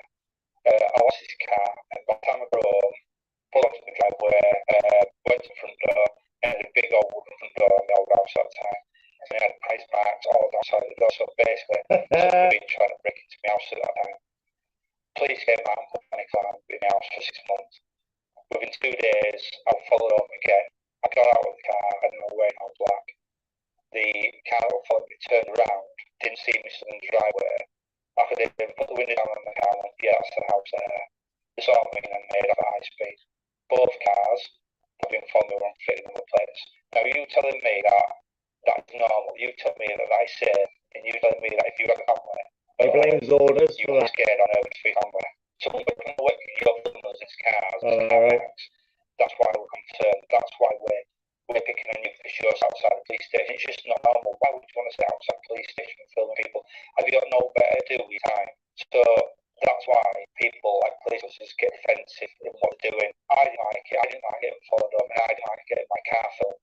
There's been lots of times when I've been on duty and I've stopped certain people and said, observation, if you still got your red SIM type back, I don't have it now, unfortunately, but they knew your registration and knew you live in a certain area. So these people, these auditors that come out and try and rile people up, what have you got in your life that's that interesting, or should I say, that boring, that you waste your time? I'm going to leave my police station and my £40,000 a year job, go back to my expensive house and shag my beautiful girlfriend.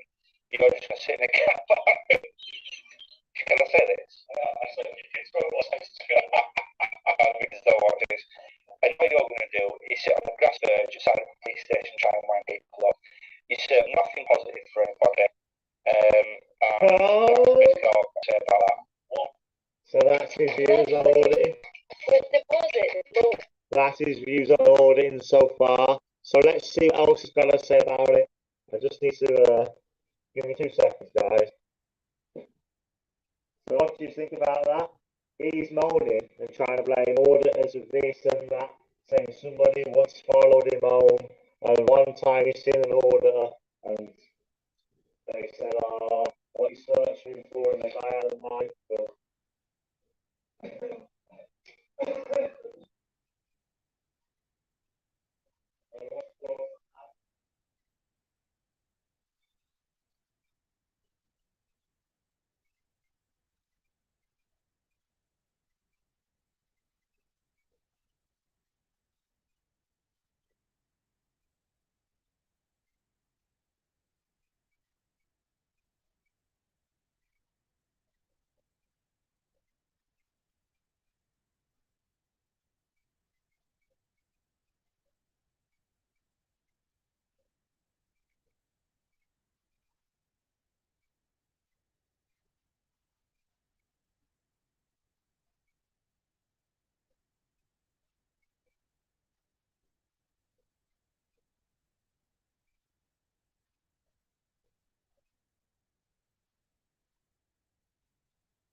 Alright guys, so this is part 2 now coming up of the video. So this guy was on police interceptors, but we know he's delusional because he said 10 million people watched it. Maybe it's peak altogether, but he thinks 10 million people watched police interceptors when it was live on Channel 5. Nobody used to watch it. £25 per person. Your next holidays. You know, everybody was watching Bad Girls in the 90s. Right, anyway. Big up public, yeah. You're never wrong, hangman. In pointing out, yeah, is the only reason. Yeah, it's got nothing to say, yeah, exactly, good. Just picking out parts. Like picking out parts. 2 minutes of Andrew Tate saying something in 5 hours out of context. Yeah, so let's get back to it. Right, it's good that we've still got 2 people here because soon we'll have 102 people here. Yeah, don't watch that. Right, like and share it, guys. We need to get someone to share it to their channel, the live stream, and get more people in here then. Yeah, through the night.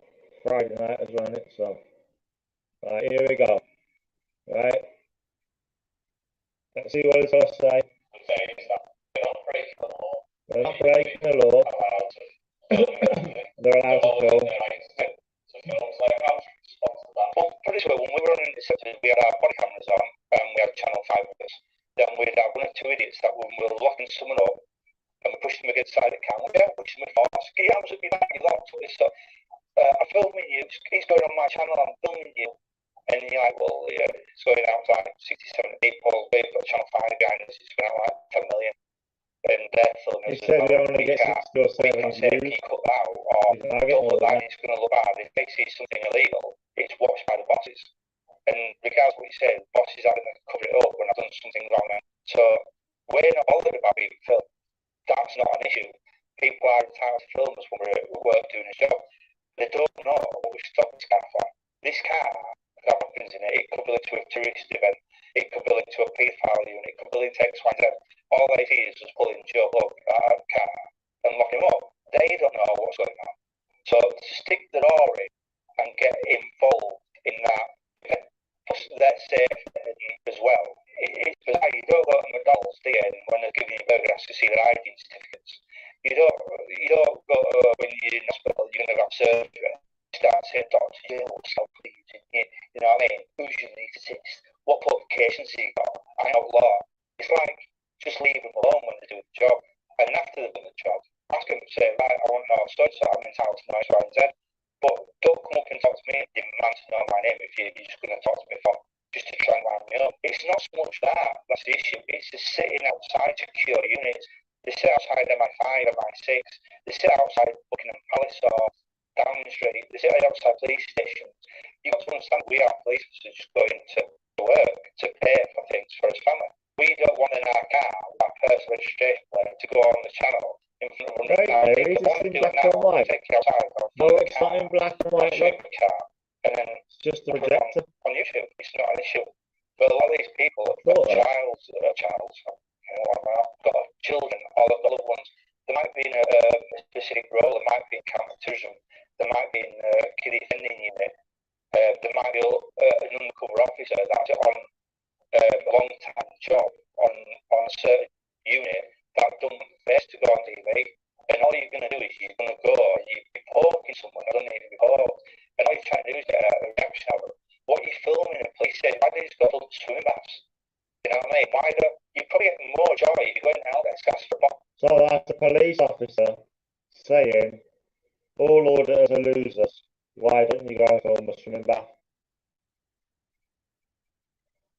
So, on the one hand, he's saying, don't film a police officer because they could be in a kiddie feeding unit, right? And then in the next breath, he's going to go and tell you to film swimming baths. All right. To come out and ask permission to go around, just film generally, but to sit there and try and get a reaction out of people for nothing, it's back to squeeze out bullying and you're a bully. That's all it. A long time job on a certain unit that don't want face to go on TV, and all you're going to do is you're going to go and you're poking someone that doesn't need to be poked. Right. And all you're trying to do is get a reaction out. What you're filming the police said, why did you go full swimming baths? What? Do you know what I mean? Why, you'd probably get more joy if you went out there to ask someone that doesn't need to be poked. And all you're trying to do is get a reaction out. What you're filming the police said, why did you go full swimming baths? And all you're going to do is you're going to go and you're poking someone that doesn't need to be poked. And all you're trying to do is get a reaction out of it. What you're filming the police said, why did you go full swim baths? Do you know what I mean? Why don't you put even more joy if you go out there to ask for a boss to come out and ask permission to go around just filming generally. But to sit there and try and get a reaction out of people for nothing, it's about to squeeze out a bullet and you're a bullet. Oh, sorry, saying auditors, bully police. Oh, no, guys. Auditors, bully police. Look at this. This is what I think. Loud. If that's all it is, you are a bully and a big kid that comes in the playground and starts pushing people about. And you know the police officers can't react, it's part of the job. Them getting a phone out filming us where they think it's negative towards us. It's not negative towards us because I've had so many jobs when I'm wrestling someone with a knife, a ball, or a firearm, or someone so violent. I see through my eyes and see hands and this sort of thing.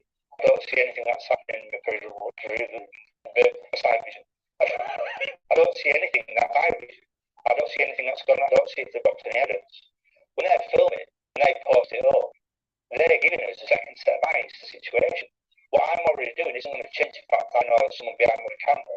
I'm still doing what I'm going to do and it's on my body. So that's not going to change. But what they are filming, they're filming the overall situation. And 99 times out of 100, it's basically making that shitbag look really bad. And the police look really good. Because when it goes to court, and it has been seen, it shows the overall job rather than just what its body comes at a point somewhere, my arms floating around, so stop resisting. It shows the violence, it shows evidence that stops. So basically, you think they're doing a negative job, they're not, they're doing a police positive job. Everyone that is abusing the power, and I won't cover this up at all, everyone that's abusing the power to police officer shouldn't be a police officer. Everyone that's a police officer and commits a crime shouldn't be a police officer. So if you are getting someone and filming a police officer breaking the law, they should be out and they should be caught. That's fine. But when the police officers are doing the natural job and they're doing a really good job, and you're trying to stick beacon, all you're doing is you're stamping in the evidence that they've got. So that's why I think audits are a waste of time and they're pathetic. But the members of the public film keep filming. If a police officer is getting his executed by 3 lads, don't start filming. Give him an hand.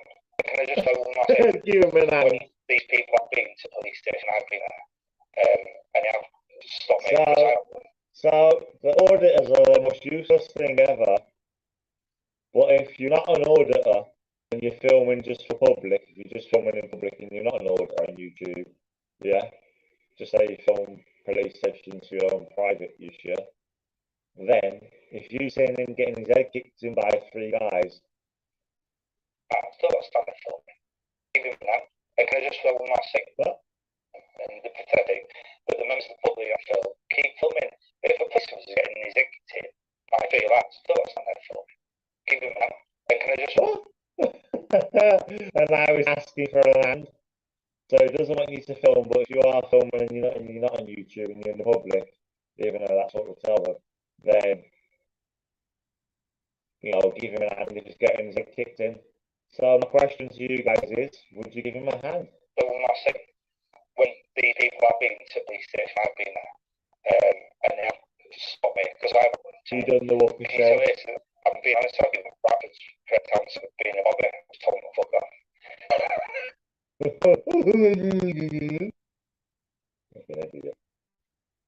Yeah, so that's what he thinks about auditors. Yeah. That's what he thinks about auditing. How about that? Right. So next we're going to move on to Darren G. No, we're not. Don't worry. Right, the next. What's next?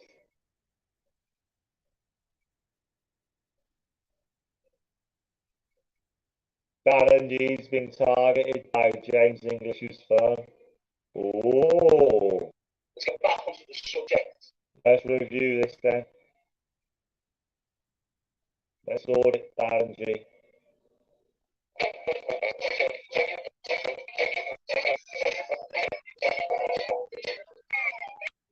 Let's get back onto the subject. Right. Let's get back. The video says it's been targeted by the Glasgow mob and James English. I think he might just be doing clickbait, but let's have a look. Let's get back onto the subject. What would you do if that rat had been doing what he's been doing to Atwood? Would you want to be the classic person in all this? Come on, think about it, people. Are you really that? Look how many people have secured platforms on the back of my harassment. Look how many people are now monetized YouTubers on the back of the victimization they done towards me as part of that group. Don't tell me it's blind. You know, we started with the kingdoms, the rats at the top, then all of them at the top had to go.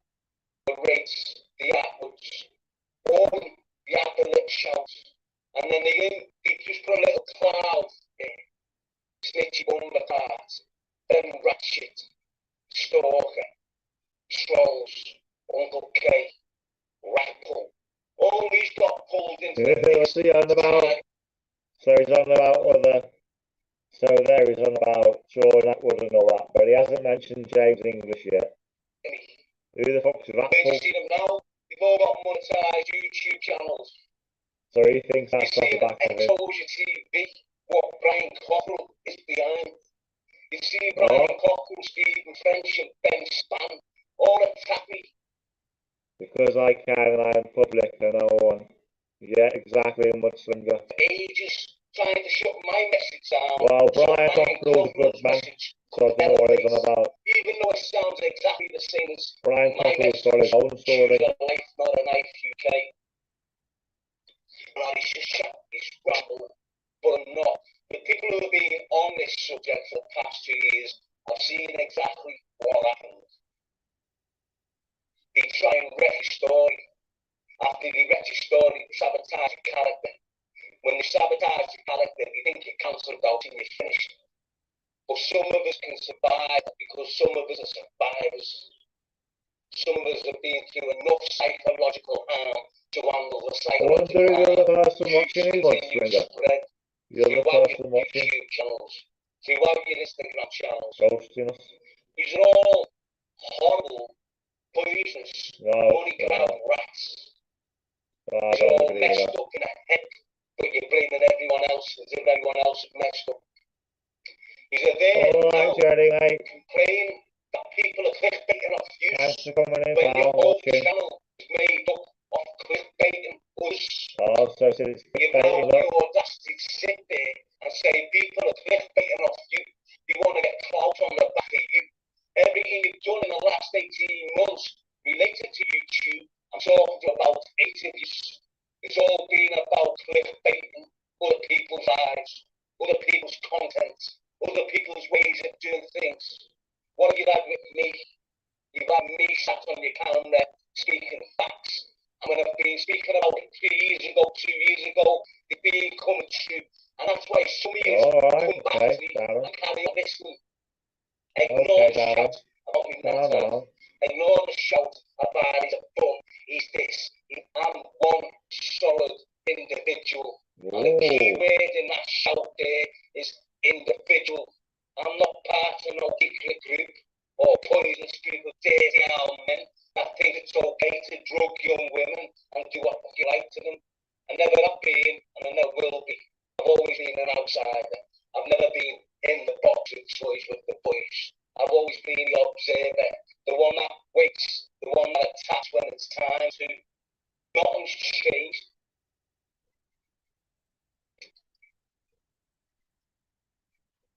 But there you go.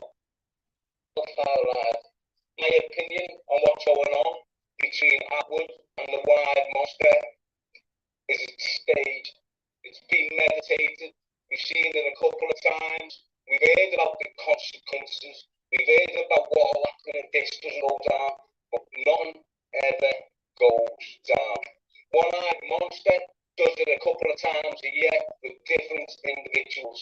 It doesn't matter what it is. When he needs attention, when he needs a bit of traffic going towards his channel, he'll do whatever he can to receive the traffic. You've seen him with Lazar, you've seen him now again with Atwood. It's the same situation, same sort of bullshit. Open your eyes. Yeah, Jerry's out of the fuck, ain't it?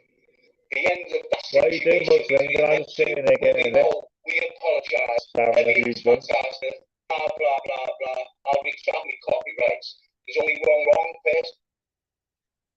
I thought James English attacked him.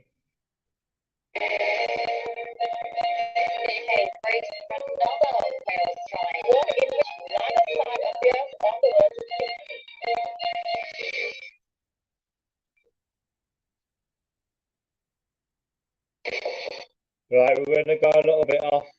We're going to go a little bit off subject again, I'm afraid. Because that's where the marijuana is taking me. So I'll take you on a journey with me. This is what I like to watch. Oh, look at that, another new subscriber. Oh, BBA is a great man, man. Bloody hell. Here we go, look at this, let's watch this. Right there. Nah, it's not a new one though. Is there any new ones? Nah, not really.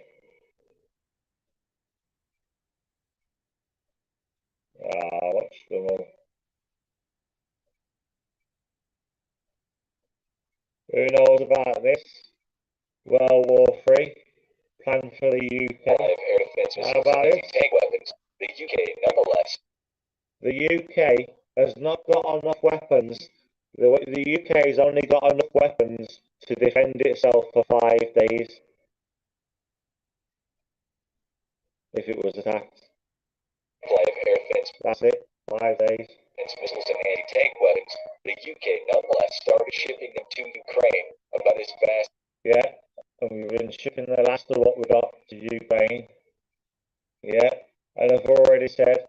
Now what I'm going to start this video with, before we go into the Russia's plan for the UK, if push comes to shove, right? Now, look at this, Putin's advisor. Я думаю, что здесь нужно принимать совершенно решительные действия. Но начинать нужно, Very decisive steps, very stark так diplomacy. сказать, с дипломатических мер. А потом, в конце концов, нужно предпринять меры военного характера. Политика заверенная, повторяю, я ни один американский военнослужащий не ступит на территорию Украины, чтобы избежать прямого военного столкновения с Россией, чтобы не было Третьей мировой войны. Я не беру там этот... But I'm not talking about that English general who wanted to win the Third World генерал, War. который хочет победить в Третьей мировой войне, не понимая, что в результате... He doesn't understand that as a result of the Third World War, Britain will physically cease to exist. Look at that propaganda about the king. Look, that's what he's saying about the king. This was 6 months ago. России, чтобы не было Третьей мировой войны. Their plans for the UK. Biden and that, not a single US soldier to World War III. Я не беру там.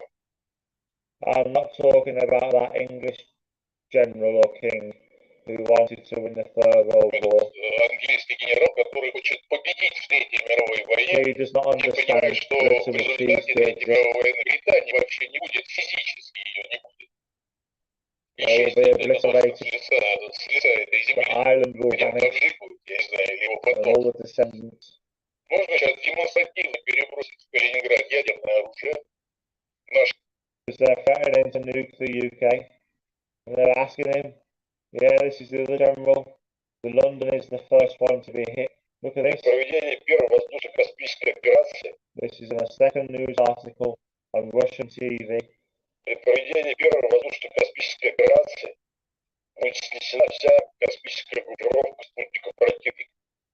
Причем там никто не будет разбираться, там американские они, британские, British and NATO.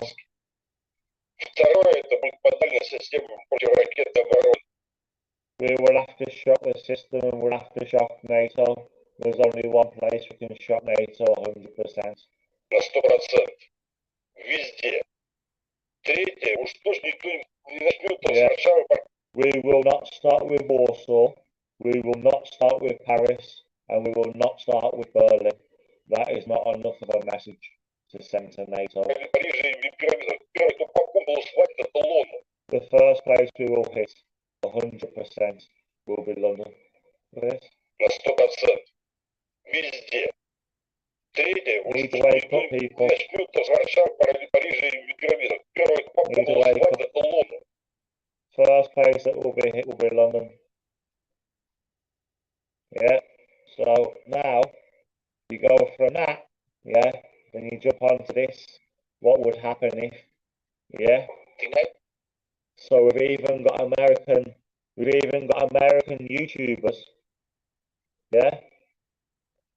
So now we've even got American YouTubers, the one that makes the videos, even saying, what's going to happen if this happens?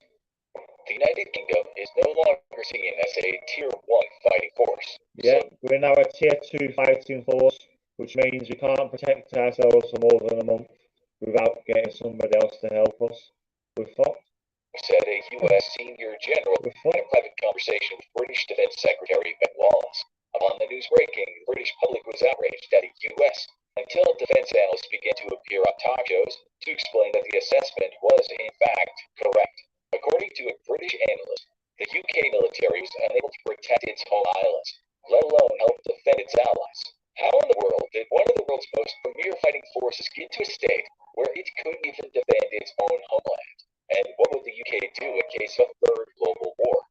While the UK military might be in a state of serious decline, the British government is at least much more forward-thinking than most of its European neighbors. Russia's first target war Ukraine presented Europe with two choices: support Ukraine in fighting Russia in Ukraine today, or possibly fight Russia in Central Europe later.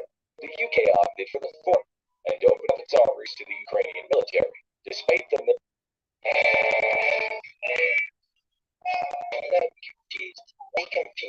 Yeah. No, you'll get your lucid. You'll probably just fucking. It doesn't post it. They don't push stuff like this. They don't push stuff like this, mate. Mudslinger, they won't push it because it's the truth. Short supply of air defense missiles and anti-tank weapons. The UK nonetheless started shipping them to Ukraine. There's only 2 videos on this. Load them onto the ships. Meanwhile, countries such as France, Germany, Spain, and Portugal have all been reluctant to provide large amounts of equipment of their own, stating that they need to be prepared to defend themselves in the future. And this begs the question of from what? With Russia struggling to hold on to East Ukraine, it's incredibly unlikely they'll be marching T-72s into Madrid anytime soon. But watch this, mate. This is scary. This scary, isn't it? The United Kingdom is no longer seen as a Tier 1 fighting force, so said a U.S. senior general in a private conversation with British Defense Secretary Ben Wallace. Upon the news breaking, the British public was outraged at the U.S. until defense analysts began to appear on talk shows to explain that the assessment was in fact correct. According to a British analyst, the UK military was unable to protect its home islands, let alone help defend its allies. How in the world did one of the world's most premier fighting forces get to a state where it couldn't even defend its own homeland? And what would the UK do in case of a third global war? While the UK military might be in a state of serious decline, the British government is at least much more forward-thinking than most of its European neighbors, realizing that the war in Ukraine presented Europe with two choices: support Ukraine in fighting Russia in Ukraine today, or possibly fight Russia in Central Europe later. The UK opted for the former and opened up its armories to the Ukrainian military. Despite the military being in seriously short supply of air defense missiles and anti-tank weapons, the UK nonetheless started shipping them to Ukraine about as fast as it could load them onto the ships. Meanwhile, countries such as France, Germany, Spain, and Portugal have all been reluctant to provide large amounts of equipment of their own, stating that they need to be prepared to defend themselves in the future. And this begs the question of from what?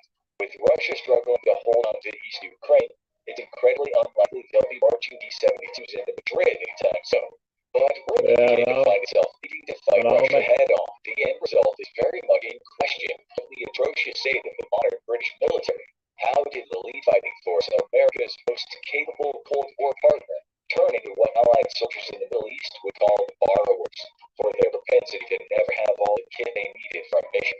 Like most European powers, the UK fell prey to the Cold War peace dividend.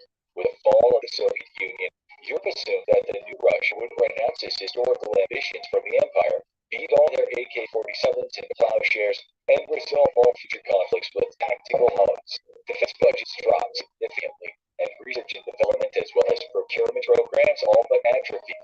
Spending money on defense became a rude conversational topic, and political suicide for any politician to even broach. War was best left to the Neanderthal Americans. Europe had established an impenetrable utopia defended almost entirely by good vibes that no weapon could pierce.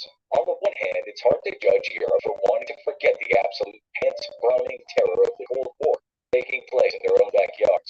Americans were always wary of World War III to the point of every other family building a fallout shelter, but Europeans had to worry about the horror of either nuclear or conventional war playing out in their very own living rooms. Europe was exhausted of war. Hard to blame the continent for wanting to reinvest massive and arguably non-sustainable defense budgets on other things. But getting to a point where Britain's own politicians have said that the country only has enough ammunition for a few days of fighting is downright criminal. And this is only the tip of the iceberg, because also by their own admission, the UK would be wholly incapable of defending itself from the type of air attacks taking place in Ukraine. Because that's the thing you see. We're getting all these people, right, and all these immigrants, yeah? So say we're getting 100,000 immigrants a year from war-torn countries, yeah? So that means our population of foreigners and that is going up, yeah? So, like, if there was an all-out war, right, and the UK had to do national service again and enlist 18 to 24-year-olds, think about it. Britain could never do that. Because it would have to be like the British people, do you know what I mean? And then they'd be like, oh, well, my granddad's Indian, I don't want to fight. You know what I mean? My dad's from Pakistan, I'm not fighting. You know what I mean? Are we going to make all this? That's the thing you see. Do you know what I mean? If we're letting 100,000 asylum seekers, right? Yeah. Are they gonna fight in a war? If Britain goes to all-out war, yeah, they have to enlist people 18 to 25 or 18 to 40 or whatever, sorry, yeah, then are the asylum seekers going to fight for us that we let in? Just no, they're not, because they're already scared of war.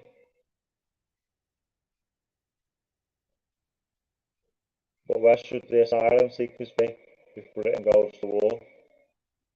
I can't say because of the algorithm, but I'll let you answer in the comments. If Britain was to go to all-out war, they're letting 100,000 asylum seekers that have come from war-torn countries that are already petrified, and they need 18 to 50-year-old males. There's already 100,000, say 50,000, say 100,000 males, right? There's already 100,000 males that can't fight. You know, imagine all the millennials trying to fight them, that. It's crazy. And if the nation wanted to field a single division of 30,000 troops, it would take between 5 to 10 years. Well, Mudsinger, if you had 100,000 people coming in, then a year, and then the next year you went to all-out war, and all these thousands of men were coming to your country, where would you put them? If you was at all-out war?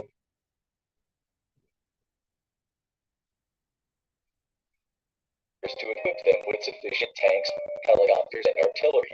Of the tanks and infantry fighting vehicles it does have, most are between 3 to 6 decades old and have no replacement in the pipeline. And if the UK is called upon to support its NATO partners, 30% of its high readiness forces are reservists who can never make NATO time kinds of trouble came. I'm not saying, I'm just saying if 100,000 immigrants that are male come in to the UK, then they should be on the infantry. Facts. If Britain goes through all that war, they should be put on the infantry. Facts. Fighting with the British on the front lines. Facts. You know what I mean? We let you in. So let's go. All that war. It's coming, right? With the British coming into the wars in Iraq and Afghanistan, which many blame the US for dragging the UK into, but technically it's just payback for previously dragging the US into scheming to protect British oil interests in Iran, and we all know how that's played out, so everyone's even Stevens as far as we're concerned. After the end of the Cold War, the British military began to ramp down and prepare for low-intensity operations. However, Iraq and Afghanistan proved to be higher-intensity conflicts than anticipated, and the military that had been put on course for a low-intensity fight was suddenly thrust into a conflict it wasn't fully prepared for. With operations in both countries, though, the UK quickly discovered it simply didn't have the resources to fight in two theaters simultaneously. By June 2010, the cost to the UK for both wars had risen to $31 billion, and this was in the wake of the 2008 global financial crisis. Even as the price tag kept increasing, the British government was discussing how to further reduce military spending, prompted by a new government which had inherited a budget deficit of about 12% of GDP. As Prime Minister Cameron's government came into power, they initiated an austerity plan to fix the UK's finances. This made it impossible to realign and refocus British military priorities, and complicated resolving a £38 billion over. Crazy, isn't it?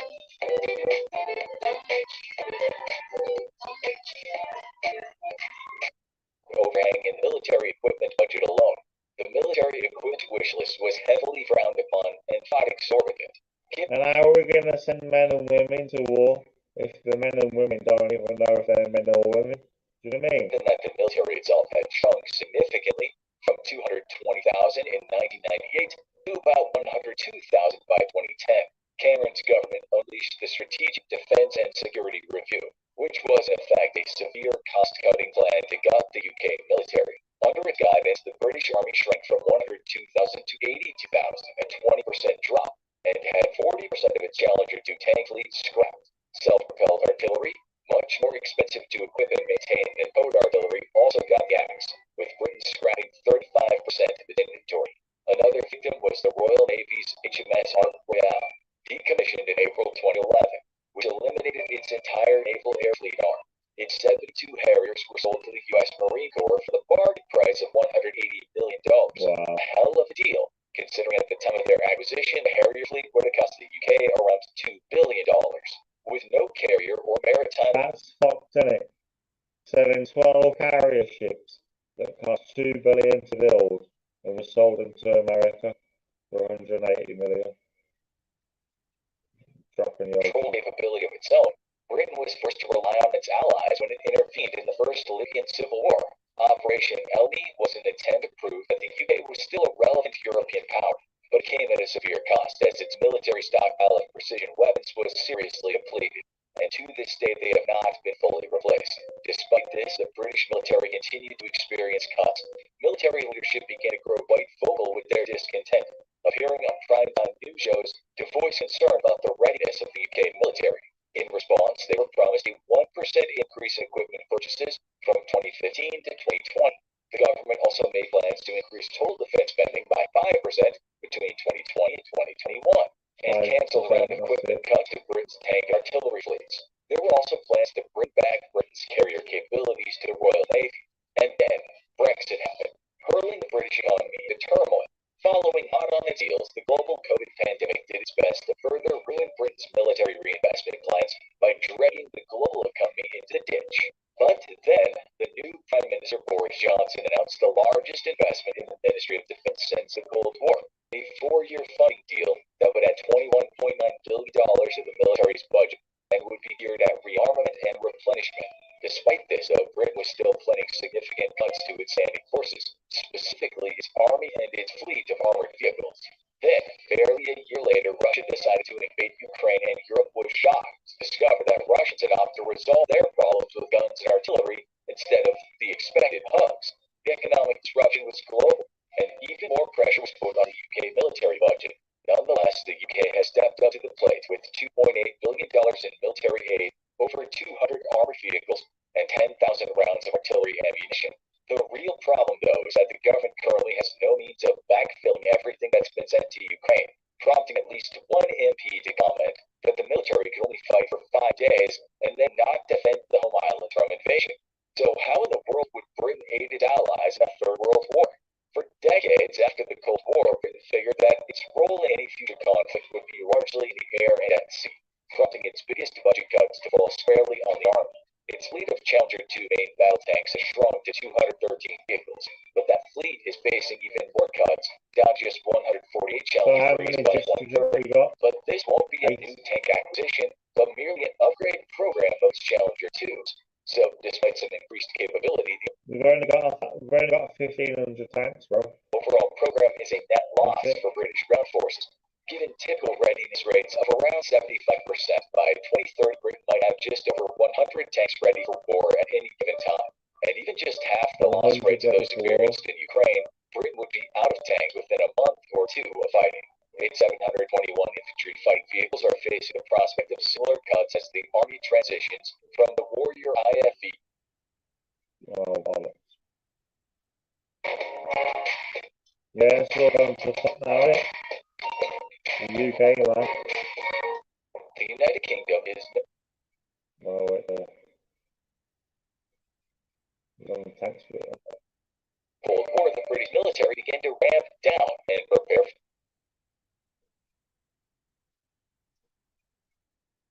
Yes, right there. How many tanks have we got? What? funding deal that would add $21.9 billion to the military's budget and would be geared at rearmament and replenishment. Despite this, though, Britain was still planning significant cuts to its standing forces, specifically its army and its fleet of armored vehicles. Then, barely a year later, Russia decided to invade Ukraine, and Europe was shocked to discover that Russians had opted to resolve their problems with guns and artillery instead of the expected hugs. The economic disruption was global, and even more pressure was put on the UK military budget. Nonetheless, the UK has stepped up to the plate with $2.8 billion in military aid, over 200 armored vehicles, and 10,000 rounds of artillery ammunition. The real problem, though, is that the government currently has no means of backfilling everything that's been sent to Ukraine, prompting at least one MP to comment that the military could only fight for 5 days and then not defend the home islands from invasion. So how in the world would Britain aid its allies in a Third World War? For decades after the Cold War, Britain figured that its role in a future conflict would be largely in the air and at sea, prompting its biggest budget cuts to fall squarely on the Army. Its fleet of Challenger 2 main battle tanks has shrunk to 213 vehicles, but that fleet is facing even more cuts, down to just 148 Challenger 3s by 2030. But this won't be a new tank acquisition, but merely an upgrade program of its Challenger 2s. So, despite its increased capability, the overall program is a net loss for British ground forces. Given typical readiness rates of around 75%, by 2030, Britain might have just over 100 tanks ready for war at any given time.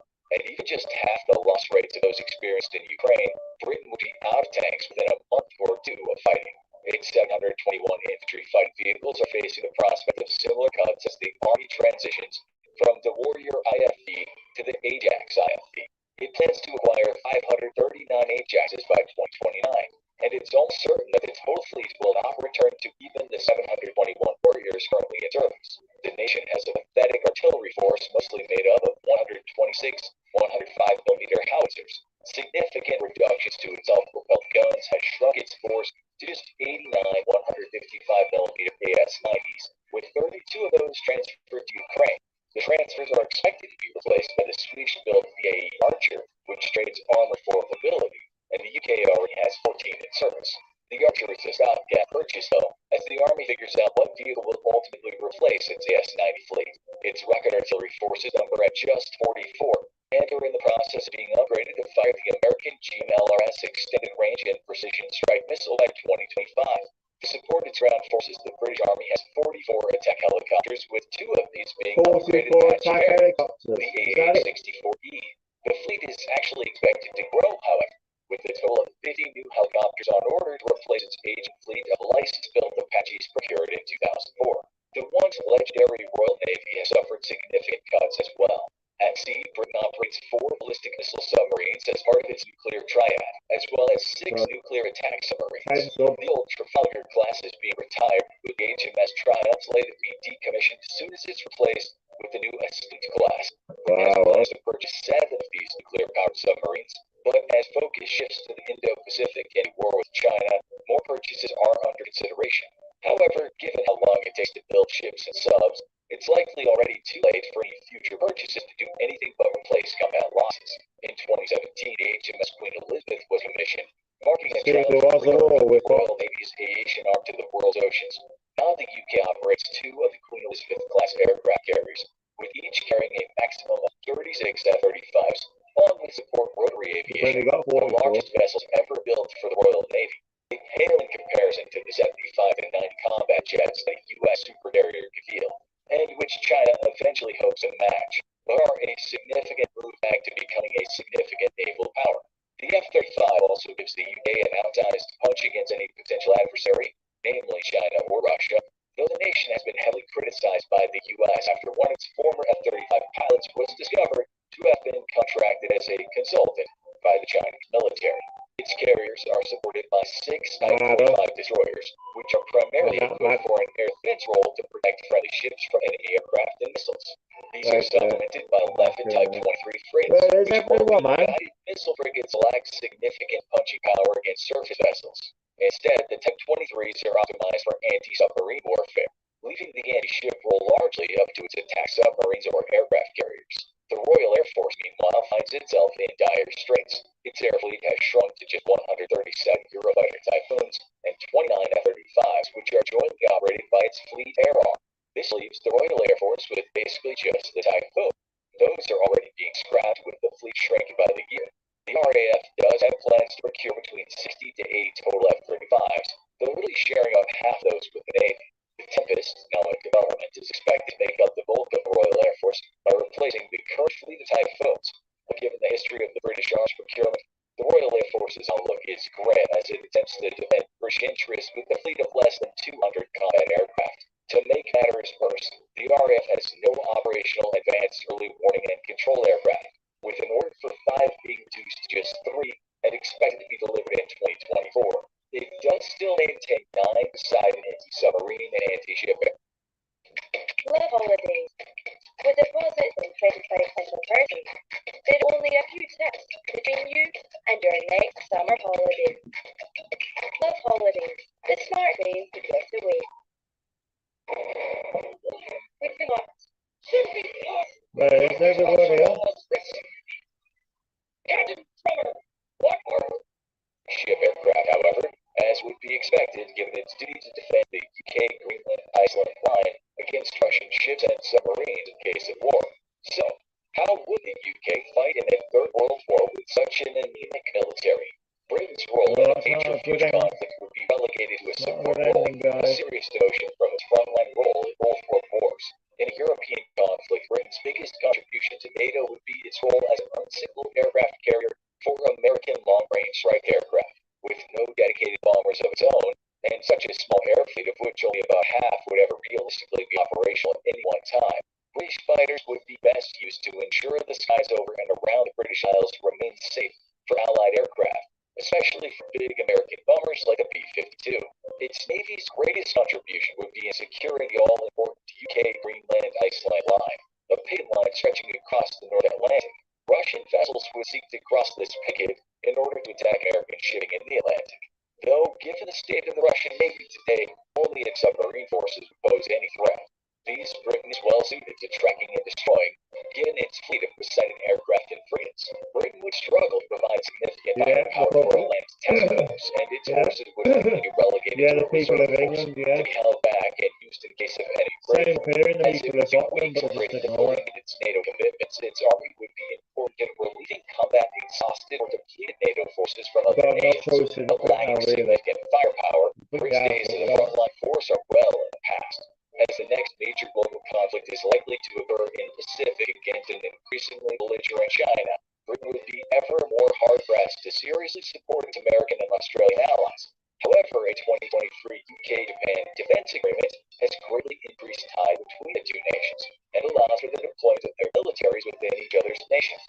While small, a UK air or ground commitment in Japan would still be significant given its modern capabilities.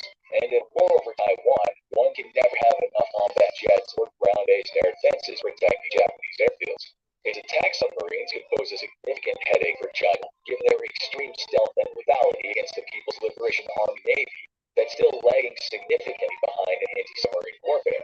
Here, Britain's small undersea forces would have an outsized effect, helping the US and allies Yeah, sorry, name the sunshine shipping.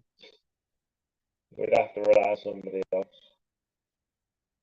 Now, I've also watched another thing here, which is very, very interesting to me. Yeah. What would happen if, yeah, Russia struck a device, a nuclear device, to the UK? Now, they used all the simulators of the weapons that we've got currently on shore, and they said, and they set it off, and they're going to test a British Army tester, and it got leaked. Yeah. And it says, you got like 50-50, could be fucked. Yeah, I think so. One of them, mate. Anyway, enough of that now. Yeah, we're going to move on.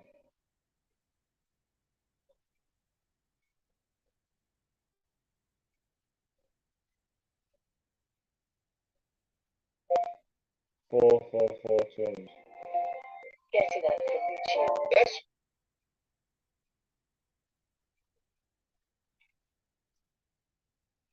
It knows what I mean, so why does it do it?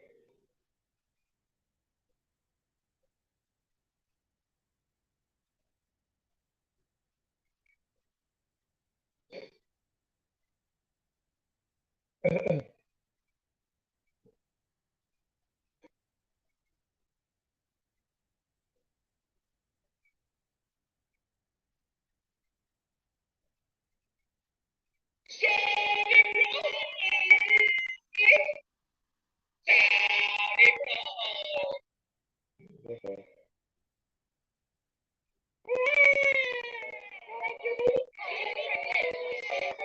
Do we think we're parenting or parenting? A little less in a world of more. 2 ingredients and nothing else. What's a wife?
Madnesses.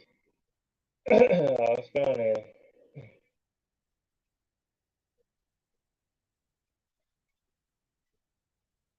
D-Day audits, look at that.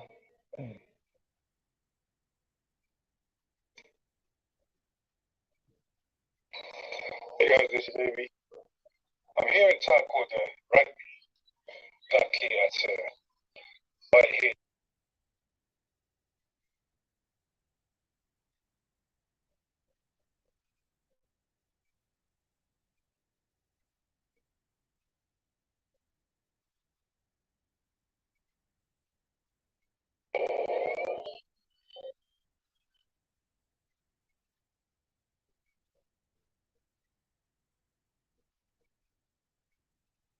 This megacity was built for millions of people, but its massive streets are still almost empty, and Egypt is building another megacity from scratch in the middle of the desert, soon to be home to 6.5 million people and the tallest skyscraper in the world.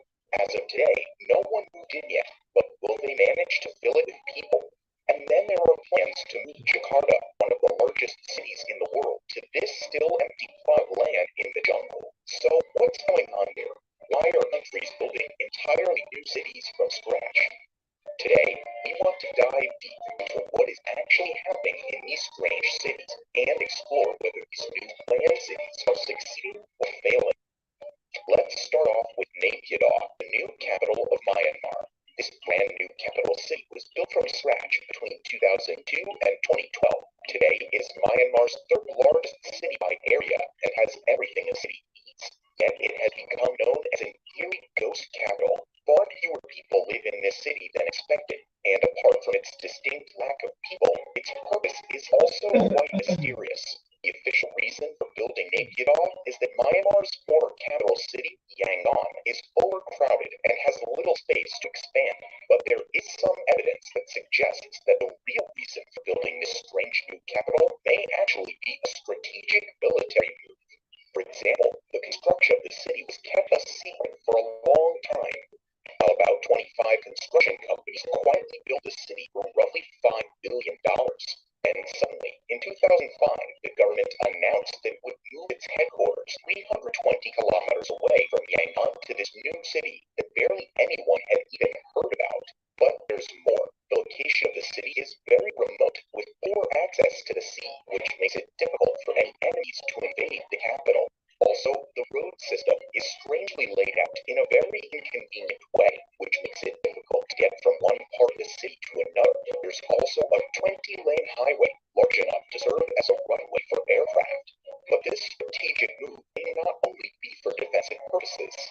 In the past, the surrounding regions of Naypyidaw were difficult for the government to control, so the location of this new capital is supposed to improve the government's control over these central areas.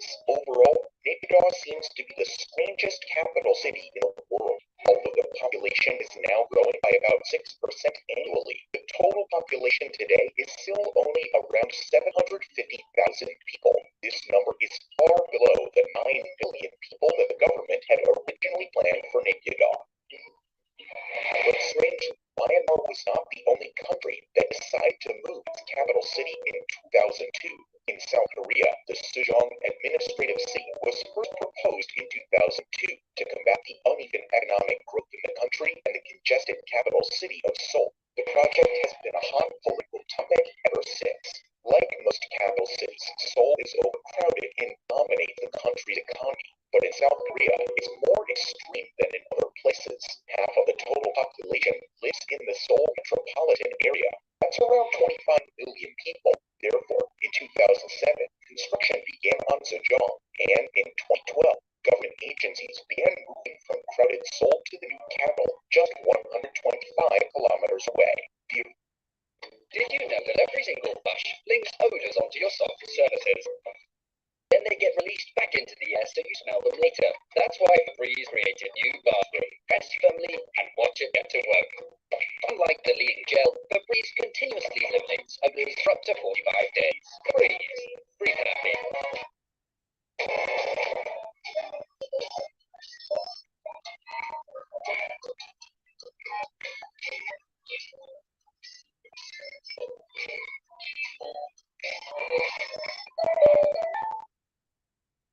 The original plan was for all government agencies to relocate by 2012, but today, almost half of the government ministries still remain in Seoul, along with the National Assembly. Sejong has been designed with everything a self-sufficient city needs, with lots of green spaces and ample provision for electric vehicles. The city also features smart tech, such as interactive digital signage and automated rubbish and food waste collection. But strangely, many people still prefer to take a 4-hour drive to their workplace in Seoul rather than move to Sejong. Many people have pointed out that Sejong is having insufficient transportation links and services to draw people away from Seoul. And despite its futuristic concept for high-end housing with generous green spaces, Sejong is criticized for promoting car dependency and a lack of community spirit. But Sejong may only be getting started. Currently, about 400,000 people live in Sejong, which is nothing compared to Greater Seoul's population of 25 million. But as Seoul's pollution, overcrowding, rising real estate prices, and heavy traffic continue, families are beginning to look outside Seoul for better conditions.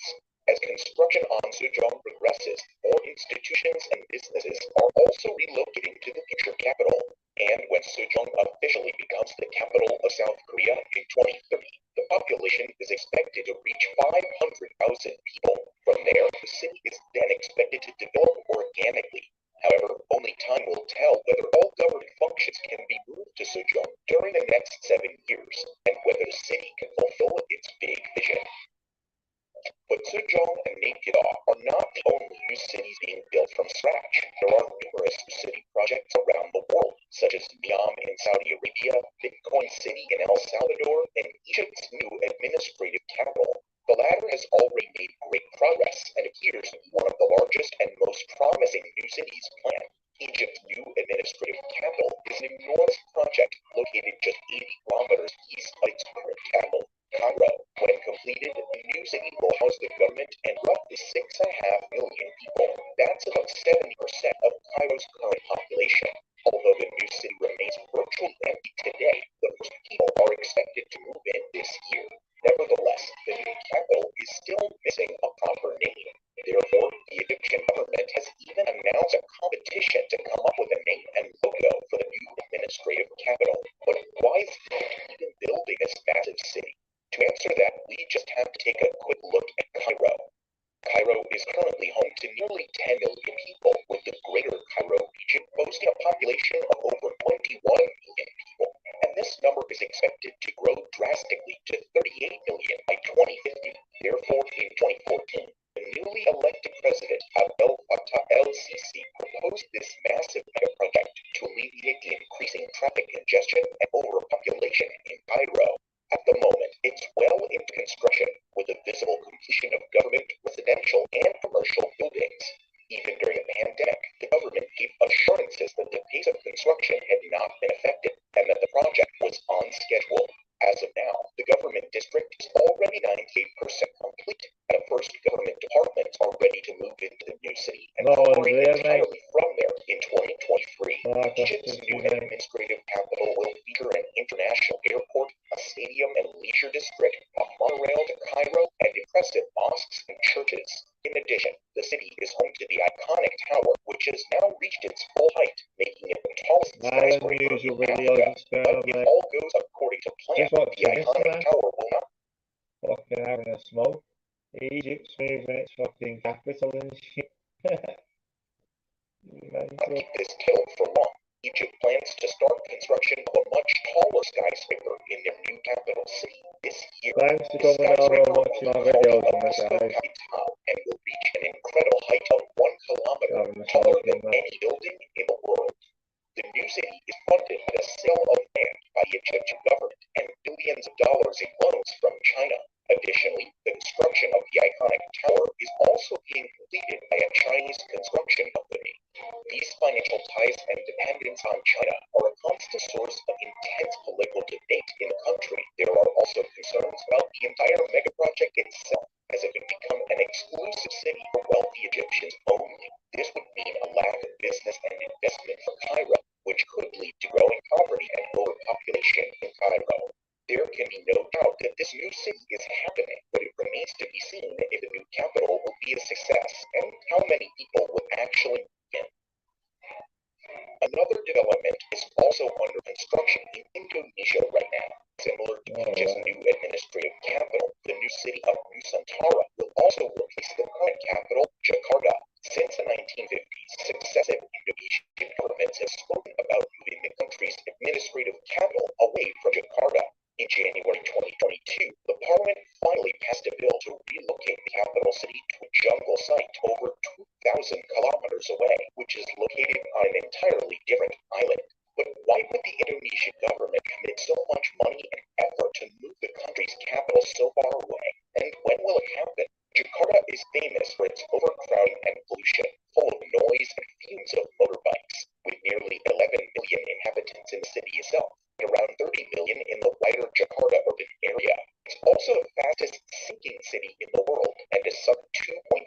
leaders in the 10 years leading up to 2019, with increasing frequent incidents of flooding. Indonesia's National Research and Innovation Agency recently published a study in which they estimated that 25% of Jakarta would be underwater by 2050 unless drastic action is taken. The study identified the main cause of Jakarta's subsidence to be the increasing overuse of groundwater. In addition, climate change is causing sea level to rise and more frequent extreme weather events, leading to flash flooding from both the sea and upriver. A mosque and a few houses have already been lost to the sea, despite the ongoing construction of a 47-kilometer seawall along the sinking shoreline. Jakarta's desperate situation is the main reason for the Indonesian government to build a completely new capital on the island of Borneo. Flying over the jungles of Borneo today, you can. We're very glad of us here who took measures on that summer. Let's make this really interesting and switch from normal to a short cycle. New Fairfax and West Capitals have a unique short cycle activator that removes top nets, bombs, and switching to short helps you save up to 33% energy per wash. Very pattern plus, our best clean, even on a short cycle. With Tesco Mobile, there's no roaming fees in the EU this year, helping you cross one thing off your list. Try to come back in one piece.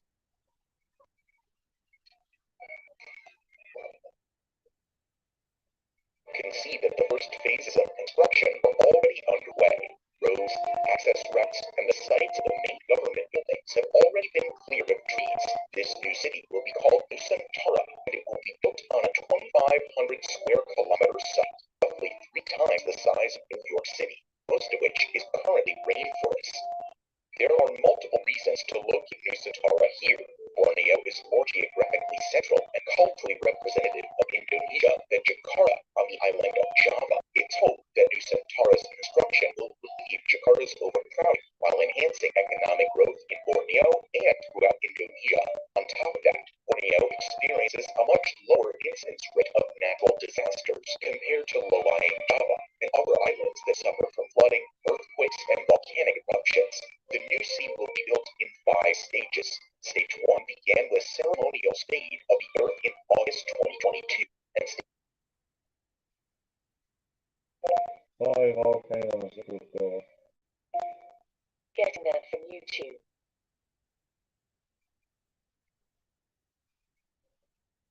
Volcanoes that could erupt. Getting that from YouTube.